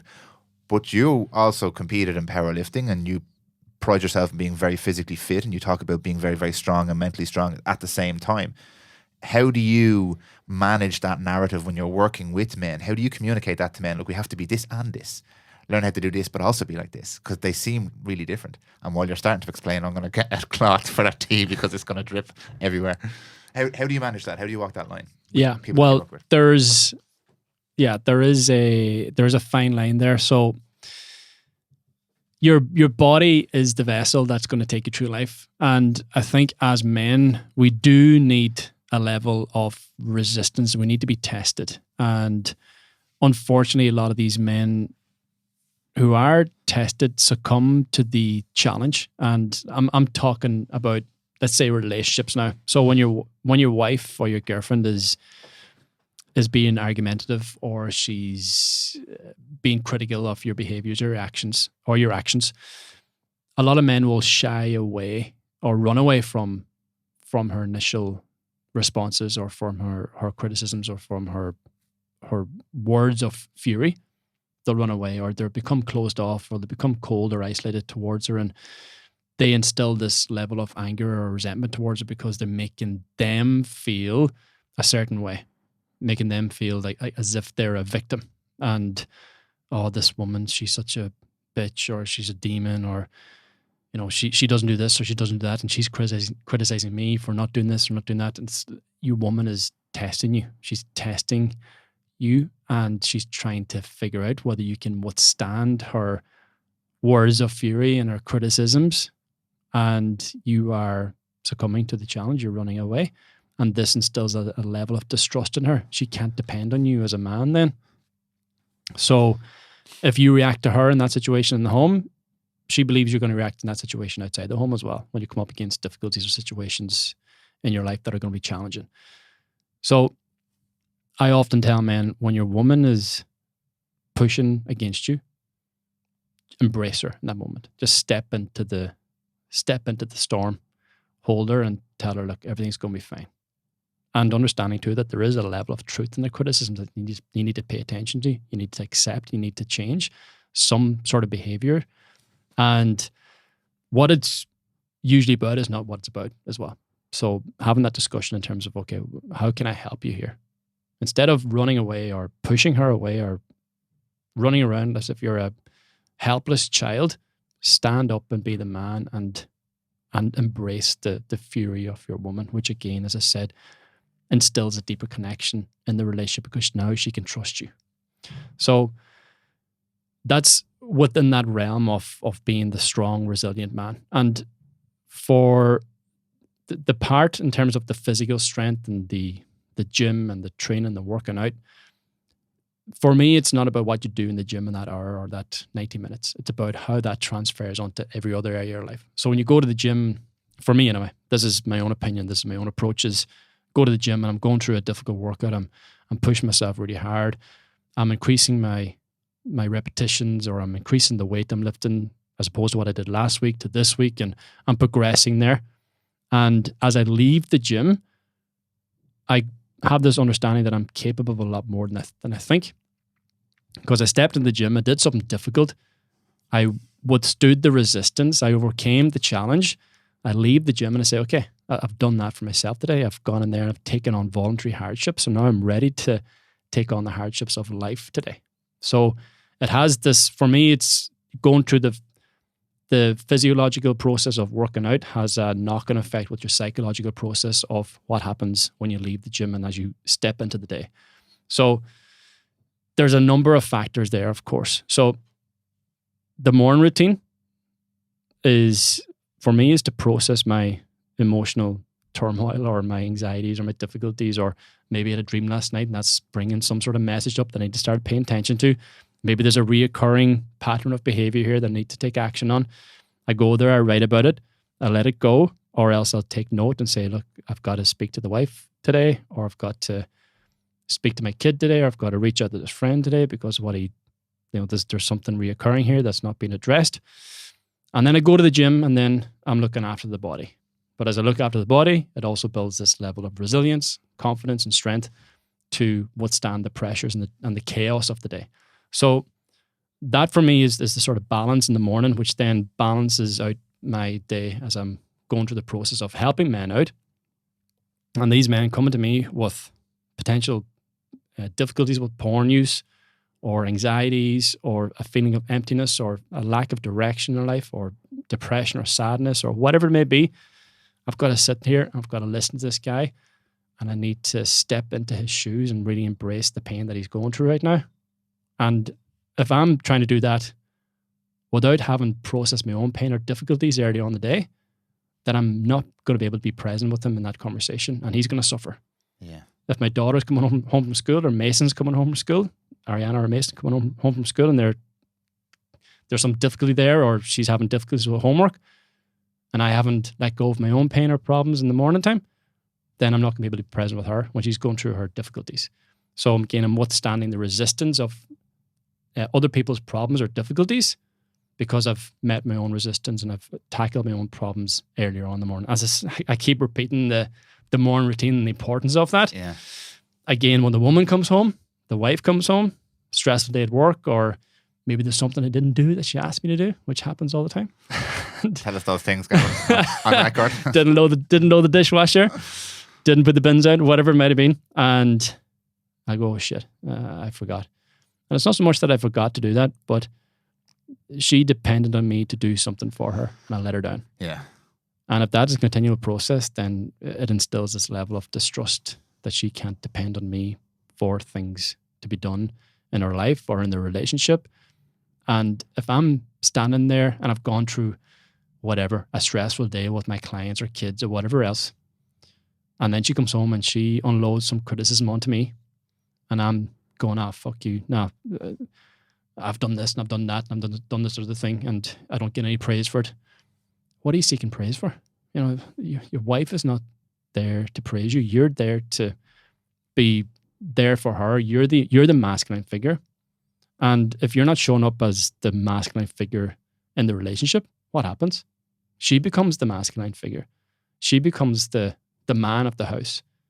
She has to control every situation, or she has to feel like she has to take power and control of the house or bills or duties or the kids. And then you're the feminine in the house. So I think this is happening an awful lot because men are running away from the resistance of the difficulties of the relationship, which is going to be loads of. Yeah. So, and if your woman is being masculine, then she's not going to be able to be feminine with you. She's not going to be able to open herself up and trust you as the masculine man. And as I said, if you approach her with an open heart when she's having difficulties or she's criticizing you, then she's going to open herself up to you a lot more in every way. Yeah. Which improves the whole relationship. But all this starts with you. That was deep. This is shark infested waters right here, this kind of stuff, because it's often misunderstood, the context in which this conversation is had. And I agree with everything you said there. Responsibility is the big word that comes up for me when you're saying that. Like, we're running away from responsibility. And one thing that I'm really learning is to embrace responsibility. And I think nowadays we have many of us as men who struggle with this idea of embracing responsibility, both because of the way society has gone, in terms of like everybody wanted to outsource their outrage and outsource their problems to fucking everything else, everybody and everything else. And that's being propagated. It's someone else's problem. It's the other political party's problem. It's fucking men's problem. It's women's problem, whatever. So that's one way our responsibility and our power is being taken from us. And a lot of us are gladly giving that up because we think it's safety that you mentioned earlier on. We gladly give up our sense of responsibility. Look, fuck, if the last 3 years didn't teach us that, I don't know what will. We'll happily give up a lot for this idea of safety. Now, complex conversation. I won't go too deep into that one. But responsibility comes up for me there. The question I wanted to ask you is, when you're speaking like this, it's very clear to me that you are trying to help, you're trying to empower, you're trying to rebuild an element of something that is lost, that you lost and rebuilt for yourself in men. And this is what you do, and this is how you help men. How do women respond to your message and to your content? Do they engage? Do you get commentary on it? It's mixed. Depends on what I post. So I put up a post there a couple of months ago, and it was a topless photo of me in the gym, and basically underneath I wrote about how dad bod is man's biggest ever fucking excuse for not getting into shape, and how a man needs to build a body of strength so he can have the resilience and the capabilities and the vessel to be able to take on challenges in life. And all the pushback I received from that image was from women, and all the positive comments were from men. Because men want the responsibility. Yes. And so it was women, and I think it was a couple of gay men there as well. So there was what was happening there was, I believe women are afraid of a man who's empowered or in control, based on potentially something that happened in their own life where the man abused that power and control in their life. Could go deep into that, but again, as I mentioned before, if I am putting a message out there and it's provoking something in you, then that's something in you that you have not yet addressed. That's an insecurity, or that's an anxiety, or that's a pain that you've not yet processed. And your way to deflect that is to push it back onto me and blame me for making you feel a certain way, instead of taking responsibility for that feeling and therefore taking action to try and understand why this has been brought to the surface, or why my message has brought this to the surface for you. And that's what I try and help everyone do when it comes to my content. If I piss you off, great. Now you know what you need to work on. Yeah. And it's probably maybe it's happened to you when you watch my content. Yeah, and I recognize it now when I get pissed off at things, because I'm like, I'm being challenged by this. I am being challenged by this in some way. That's why I'm getting pissed off. So it's not this guy that's saying this thing. Yeah, now, it goes back to what I mentioned, like the man is resisting the challenge. Yeah, 100%. And runs away from it like as if he's a poor victim or a poor little boy. Yeah. I am going to go a little bit deeper on this, because I feel like I want to justify. I feel like I understand the message you're delivering, and I think it's really important. And I feel like it gets misunderstood by anybody who writes a comment like that. Just let me ask you a question first. What are the kind of things they're saying? A woman who responds negatively to this, what do they say to you? Like, what are they specifically picking out about the thing that you're saying that's negative, that's bad? Are you body shaming? Are you body shaming? Body shaming. Okay. Something. Yeah. Did you know that dad bod was voted the sexiest, most attractive body type by women? Isn't that another bullshit a bullshit tagline to disempower men? And again, that's my reason behind it. Yeah. No, it's disempowerment for men. I don't believe that men with dad bods are healthy. They're not the best version of themselves. Yeah. They're not looking after themselves. They're carrying excess body fat. 100%. Let me see. Do you agree with me on this? Because I think you do. But let me clarify if you agree with me on this. If you don't, that's fine. Because we can disagree. I think that there is no one who has excess body fat that would rather not have the excess body fat. I think we've created a social structure that protects people who feel embarrassed and ashamed. I also think that when I say that, there is no shame attached to somebody who carries excess body fat. However you got there is irrelevant. People are busy. You've got a dad bod because you're raising kids. You're busy. They are excuses, but you shouldn't be ashamed of yourself because you can now change that. If you resist the change, if you don't want it, fine, whatever. If you don't want it, I don't believe most people don't want it. But if you genuinely don't want to change and you're happy with the way you are, fine. But my belief is, given the option, if you could click your fingers tomorrow and get rid of the weight, you would. Most people would, men and women. So whatever position a person is in right now, you shouldn't be ashamed of yourself. And correct me if I'm wrong here, by you, as Gavin Meenan saying that, you're not saying you should be ashamed of yourself. What you're saying is you should take better care of yourself. So whatever's happened up to this point is completely irrelevant. Right now, from this point forward, the next decision you make about exercise or food could be a positive one. You could change your life and you will be healthier. That's the message that I get. However, if I'm somebody who's triggered by this, if I have a dad bod, if I am a person, a man or woman who's overweight, and I see your content, topless Gavin Meenan and good Nick, who's a power lifter, who's saying you should be in good shape because you're going to feel better. The only thing I hear is, you're a fat mess. And I feel shamed by you. So I say, Gavin, that's really toxic. Gavin, that's a terrible message. But that's me. That's my problem that I'm carrying around. That's where I stand on this whole thing. And it's a really difficult conversation to have for some people because you immediately get pushback. You immediately get people who are upset by this. You're shaming people. It's body shaming. I've very, very clearly clarified there. I don't think anybody should be ashamed of where they are right now. But it's not the healthiest and it's not the optimal life that you could lead. And I also believe that most people want to live an optimal life, even though they deny it. I'm fine the way I am. I don't buy it. Yeah. Because I used to say that. I'm not fine the way I am. Of course. I want to be better. I want to be better right now. We're very adaptable creatures. Yeah. So how we feel and how we live right now becomes normal to us until you start making changes and start to realize, oh, holy shit, this is how I'm supposed to feel with this amount of energy or this amount of strength. And to me, the body is simply a byproduct of your lifestyle factors, your lifestyle choices. So if you're overweight, there's obviously some lifestyle factors there that have influenced the weight gain. That means that you're not maximizing your energy, you're not maximizing your productivity, you're not maximizing your potential to be the best fucking human possible. And don't you want to be the best fucking human possible? Because this is not a rehearsal. This life is just the one life you'll be given. And if you're going around there just wasting it on, again, meaningless pleasures and not establishing a purpose in your life, then what's it all for at the end of the day?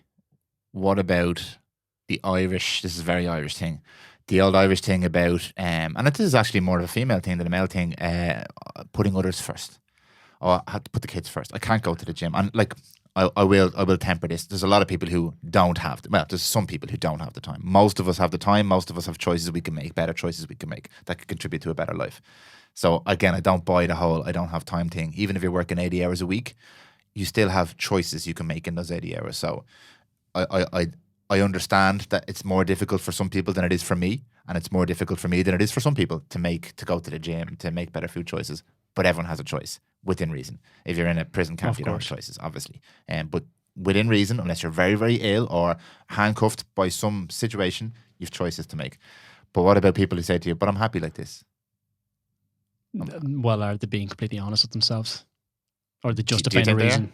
I don't think they are. No. You don't think they are? Well, they could be very happy with themselves, but I've got to ask some serious questions to understand whether that's the truth or not. Yeah. So how are you showing up as a father to your kids, or how are you showing up as a husband to your wife? What's your sex life like? What are you satisfied with your energy at the moment? How's your career? Are you progressing there? Do you wake up in the morning feeling energized and feeling alive and ready to get after it every single day? If it's no to any of those questions, then yeah, are you really happy with where you're at? Or have you just accepted this low standard of living? Do you think, this is the word I'm going to use, do you think that men and women should look to live the most optimal life they can? like should. That's the word. Like, because everyone says, "Oh, we shouldn't have to. We should have to." Yeah. Says who? Like, if Pat Dibley was here today, he'd be giving out by using the word should. Yeah. I know It's a weird word. He says that an awful lot. Yeah, Like, don't be shooting all over yourself. Yeah, yeah. Is that what he says? Yeah. Who like should in your belief? Okay. Let me pose a theory to you here. I think, and you can confirm or deny, I think that you want people to feel as good as you know they can possibly feel, because you know that you felt like that, and you know that you felt not like that. I'm the same. I felt shit, like really shit. And I've also felt really good. And the times I felt really shit are as a direct result of things that I've done. And the times I felt really good are as a direct result of things that I've done. And then I'm like, I have the power to feel that good. I thought I was a fucking 8. I was a 2. And now I'm averaging around a 7. And will I ever get to 10? I don't know. But everything I do makes me feel better. And I've shit days, but I've more good days than shit days. Okay. I want other people to have that because it's amazing. And I see other people in pain. So it's amazing. So it's for me and it's for them as well. That's my thought process on it. Is yours the same? Yeah, exactly. I mean, we have the value of experiencing both sides of that spectrum. Yeah. So, and to me, it would be an absolute disservice if I had this information and knowledge and wisdom and just keep it to myself. So that's why I put it out there on Instagram. And when I put those posts up, I know I'm going to get pushback. I know I'm going to get criticisms. The platform is designed for that, though. Yeah. That's the problem with it. But it's also, there's a lot of people hiding behind the bullshit keyboards, and the surface level content and telling people what they want to hear, and so they get likes and validation. And I've done all that too. And now I'm getting deeper and I'm getting a little bit more explicit with my language and with my content. And as I get more explicit, it's provoking the explicit pain that these people are carrying with them. And it brings that explicit pain to the surface. And then they blame me for making them feel a certain way, as opposed to, no, hang on a second. This is your feeling. Yeah. This is your anger. This is your responsibility. I've given you something that's been brought to your awareness. Now it's your responsibility to act on that so you can improve it. So, as I mentioned before, if somebody does criticize me, if somebody does push back at my content or has some issues with what I'm putting out there, for sure, I accept their opinion. Everybody's entitled to their opinion. I'm not saying that I'm right all the time either. Everything I'm writing about or posting about is down to my own authentic experiences. So I've lived through everything I'm speaking about. I know what it's like to be, as I said, on both sides of the spectrum, and to be in the pit where I have been several times, to be depressed, to be sad, to be lonely, to be happy, to be exhilarated, to have a purpose, to have a drive, to have a mission. I've experienced them all. So again, as I said, it's my disservice then to just hold these things myself and not put them out there. And as I put that stuff out there, I know it's going to rattle some people. But that's ultimately, that is a purpose in itself. I do want to wake you up here from your vague reality and make a change to your life. And where I was going with that is, if somebody does have a criticism or does have some difficulties with my content, puts out a comment there, calls me whatever type of name, I empathize with that person, because I know that person is struggling or suffering. And understanding too that now I'm 38.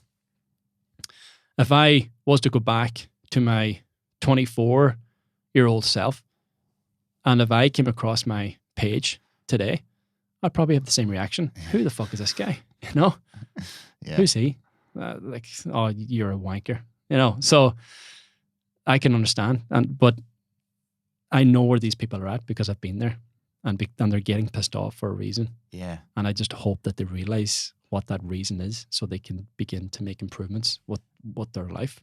Yeah. And your message is obviously resonating, because you have an audience for this. You have people consuming this content. You have a business based around this. You have people coming to you for help. I asked you to come on the podcast to discuss this stuff. So your message is obviously resonating. I asked you a question before we recorded. I said I was going to ask you this on podcast as well, about figures in this industry who are talking about the same stuff, maybe figures that you would draw from, but also other figures who cause some controversy by the way they deliver the message. I'm talking about someone like Andrew Tate, for example, compared to someone like Jordan Peterson. People who polarize men and women a lot of the time, but men and men as well. And the principles of what they speak about ring really similarly to what you're speaking about there. They're things that I followed that have helped me change my entire life. But there's different delivery mechanisms for this stuff. And if you look at someone like Andrew Tate, he's saying essentially the same thing. Don't be a pussy. Get up, train, eat well. Now, he's called a misogynist all the time. And yeah, it's hard to consume his content and not think he's being really disrespectful to women. And he tries to base it in the principle of, well, I'm a man and I'll act like a man. And I'm like, okay, this is where you really divide the room here. And he does it for that reason, to divide the room, because he knows he can kind of build his audience there. But you can't deny the principles. I'm not saying I'm an Andrew Tate fan, by the way. I'm saying I'm a fan of principles, and I pull principles from different people. Do you have people that you would look to for stuff like this? Do you have people who would help you grow? And how do you kind of navigate the weird social shit that we have going on where everybody's an expert in everything nowadays? Jordan Peterson changed my life as well, yeah. So I came across Jordan when he was just coming into fruition back in the day, when he released his first book, 12 Rules of Life. Read that book maybe 4 or 5 times. It's a hard read, isn't it? It's a hard read, especially at the beginning. Yeah. And I did the audio and I did the paperback then. Okay. So I did a bit of both. The audio was a bit easier to process at the beginning, and then I read the book, and I've sort of gone back and forth in it. But he definitely helped me change my perspective in a lot of areas in my life. Ultimately taking responsibility for my life. I like the chapters too where he talked about kids and children and all that, and showing up for them and being the best version and all those type of things. However, at this point, I don't have a go-to as such where it comes to, I want to hear what Jordan's saying today, or I want to hear what Andrew Tate is saying today, I want to hear what Andrew Huberman's saying today, or Joe Rogan. It's like I don't have those things in my sphere at the moment, because I believe at this point I've taken something from everyone and I've applied it to my life, and now I have these principles and strategies in my own life now, which I, again, as I said, implement on a regular basis, which means I'm improving, I'm moving forward. So they serve me to a certain point where I can begin to serve myself. That's where I'm at the moment. Not saying I'm never going to find anyone else again who's going to help me reach the next level, but what I'm doing right now, I believe, is working. So if it's working, don't try and fix it. But at the same time, I'll still dip into Jordan's videos now and again, or Andrew Tate. And the whole thing here is that, like yourself, don't agree with everything that Andrew Tate says. Don't agree with everything that Jordan Peterson says, especially nowadays. But that's fine. I don't have to agree with everything he says.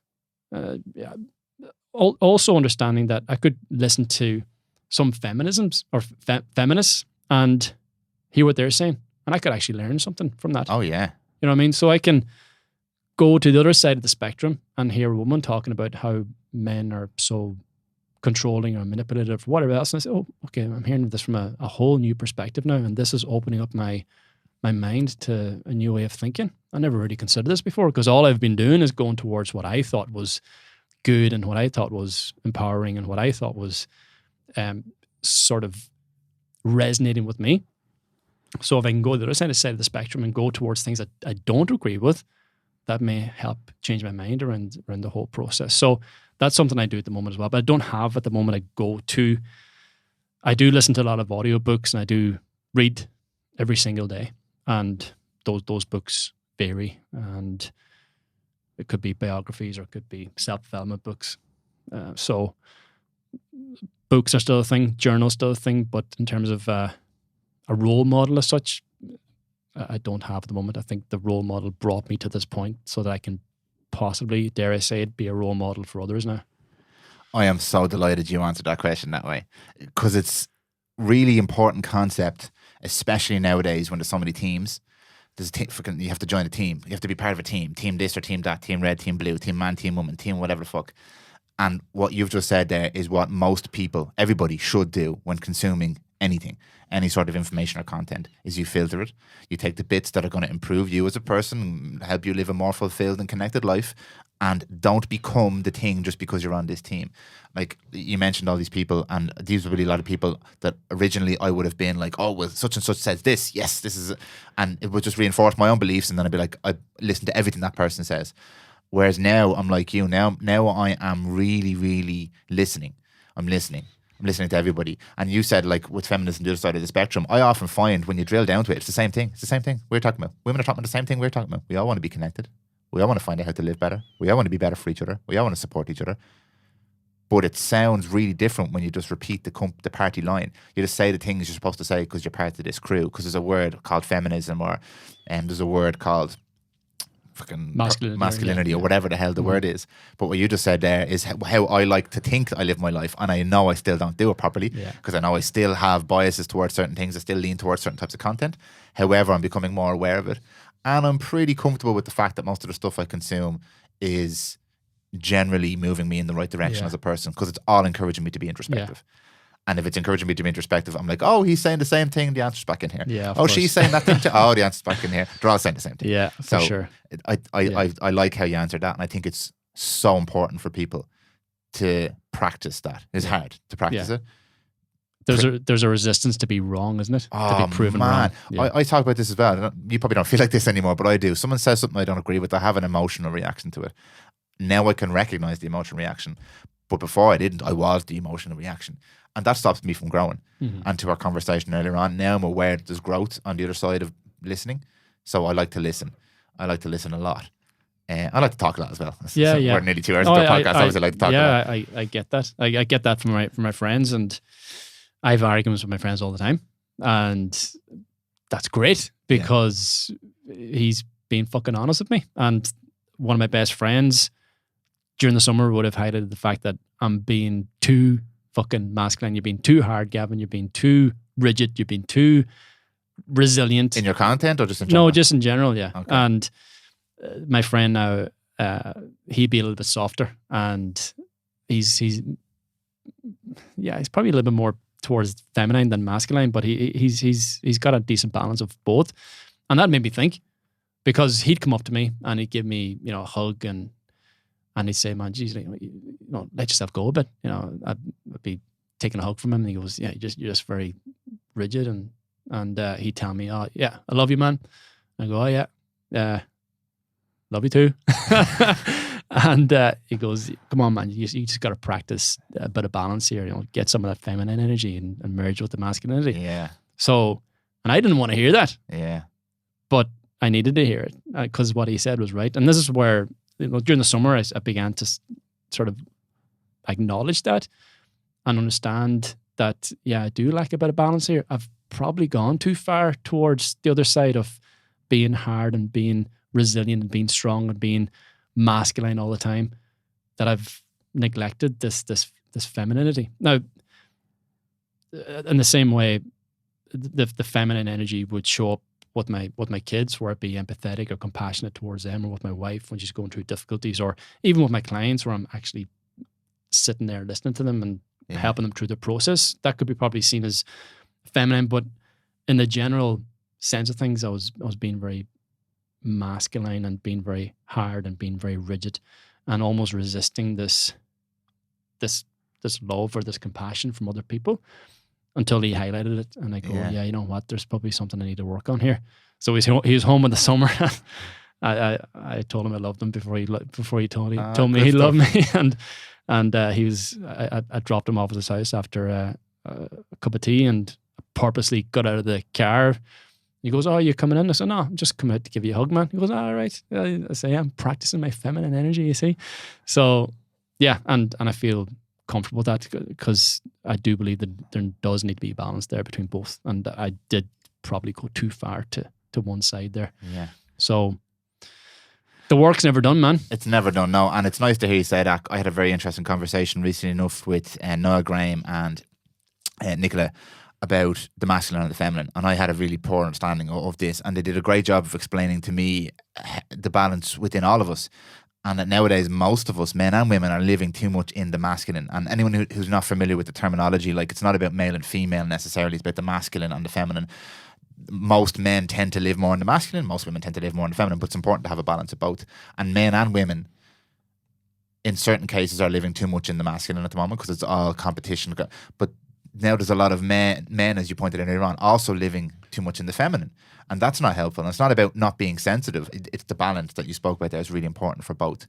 And when you have a balance in a man of masculine, it's going to be more masculine, but he has a well-balanced feminine. And in a woman, you've got who's living mostly in the feminine, but a well-balanced masculine. That's a great recipe for a relationship potentially. I don't mean a Yeah. romantic relationship necessarily. Obviously, it's a great relationship there, but for relations between men and women, and it kind of diffuses a lot of the shit we have nowadays.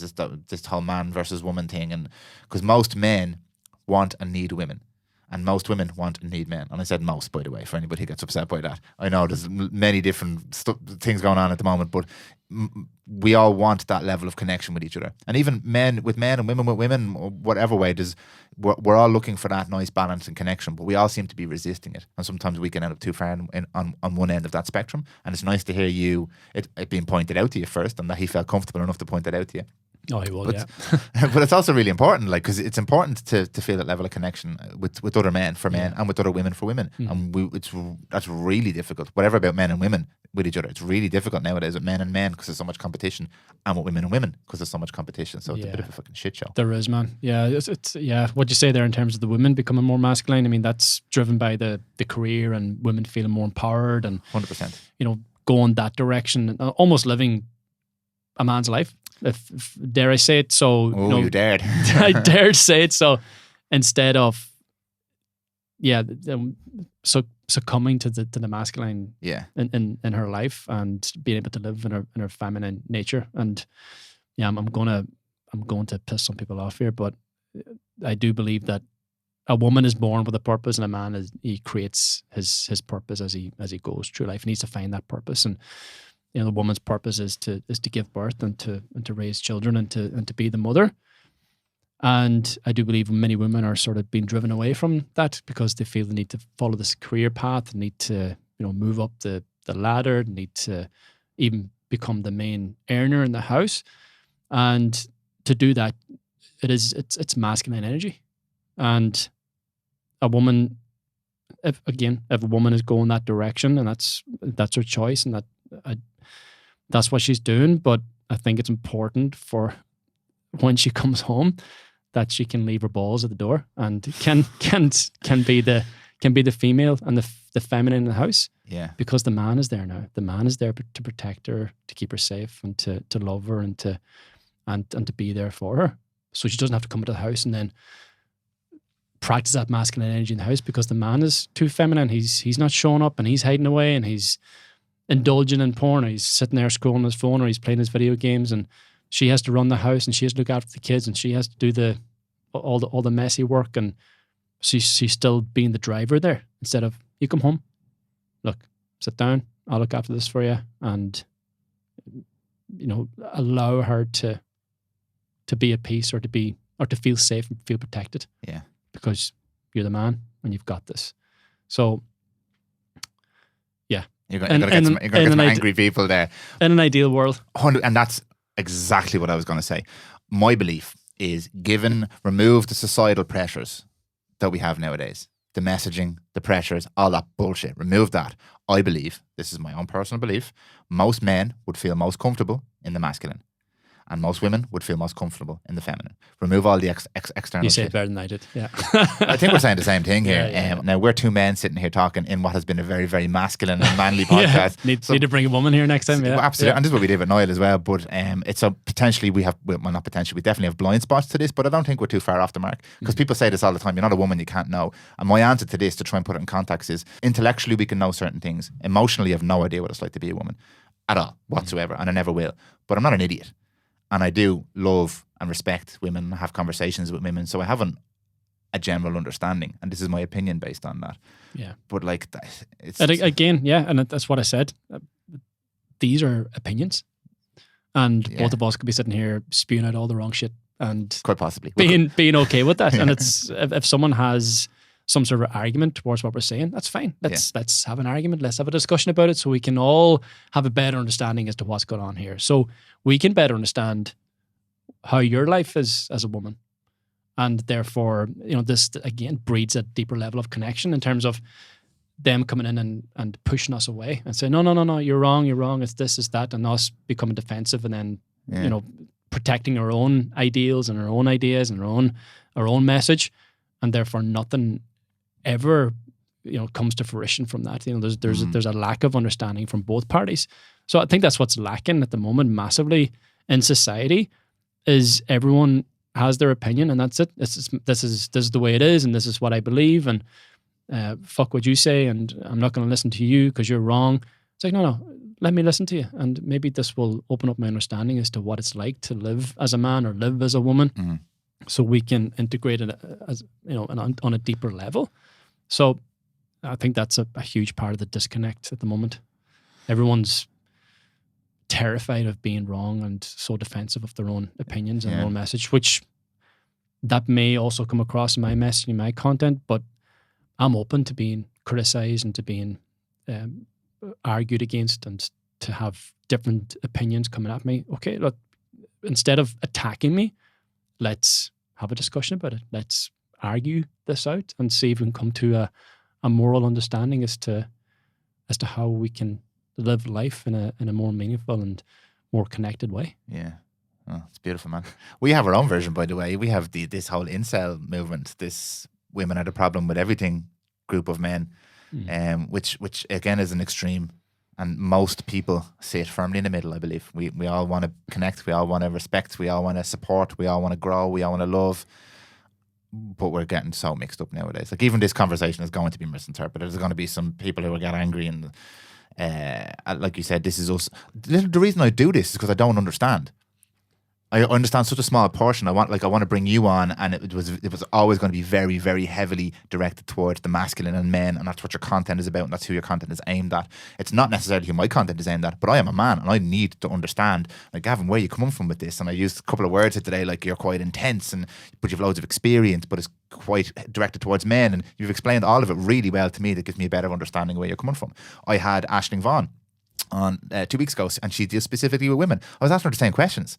This is why I'm doing this, and it's why most people do this, is because we want to learn. And I think, to your point, if we can lean into that, learn from each other, speak with each other, this turned into a real hallmark ending to the podcast, didn't it? Well, I think it's really, really valuable. And I appreciate you being really, really honest and open about that, because I think that's the key. If you try to shy or hide away, you'd be found out straight away. Yeah, definitely. As I said before, if you lean into the resistance, you'll be able to break through that eventually and potentially come to a new way of thinking, or a new way of living, instead of resisting the resistance and running away from it. And so there's like that resistance is there to test you. It's there to ask questions of you. It's there to provoke something in you that you, as I said, you haven't understood or you haven't processed yet. And if you can lean into that, you're going to learn a lot more about yourself. So I think that's, going back to what I mentioned, being the strong, resilient, capable man.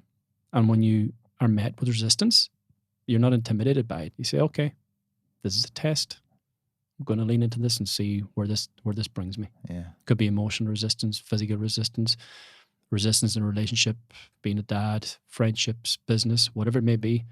Lean into it, and that's going to open up something brand new for you, which, again, I can tell you from experience. Yeah. The obstacle is the way. Yeah, lean exactly. in. I love it, man. Tell me, what is coming up for Gavin Meenan? Plenty.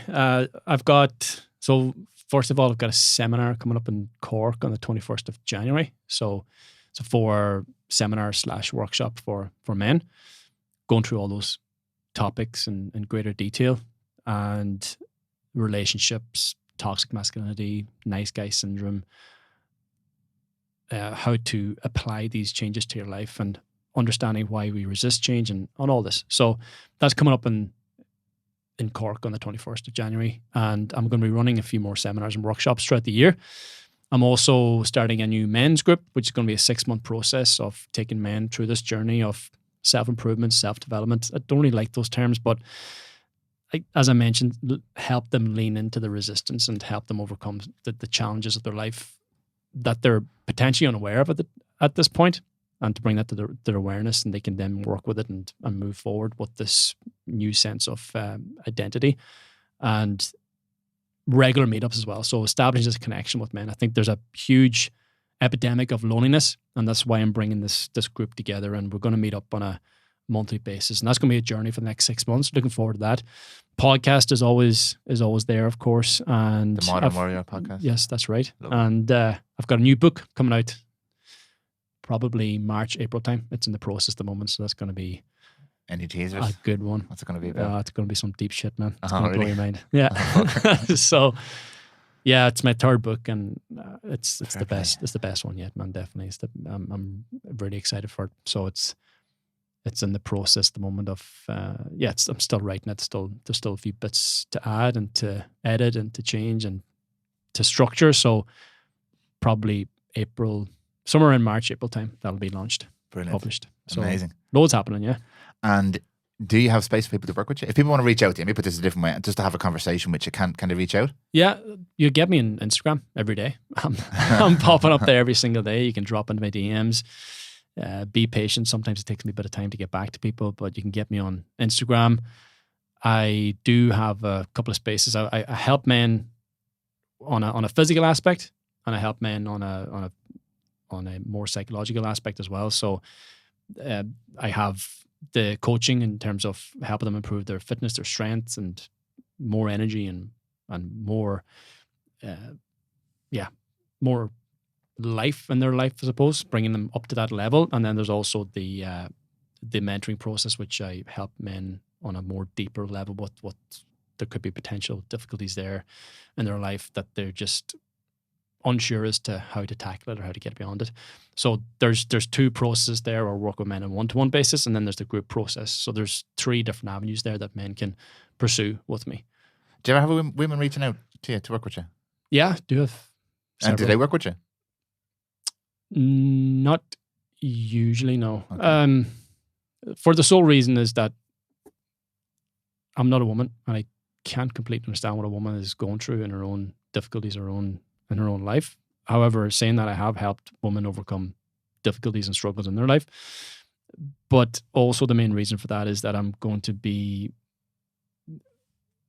sort of sectioning off part of my time and my energy to helping this woman out, or these women out, and the men are potentially suffer. So I want to, when I'm working with men, I want to show up fully 100%. And if I'm spending 50% of my energy working with women, then the men are only going to get 50% of me. So I have to be quite vigilant and quite disciplined with my time and energy. So at the moment, it's so focused on men. And I do believe at this point, given all that I've said about the loneliness epidemic and the feeling of emptiness and the void that men are suffering with today, that men need men. Men need to be integrated as part of a community and to feel like they matter, ultimately. Yeah, no, absolutely. Yeah, 100%. Well, Mr. Meenan, this has been emotional. It's been a roller coaster. I actually don't even know, because I can't really read this clock anymore, because it's just reset and gone to 23 minutes. So we're definitely over 2 hours anyway. Yeah. But thank you so much for your time. I really appreciate it.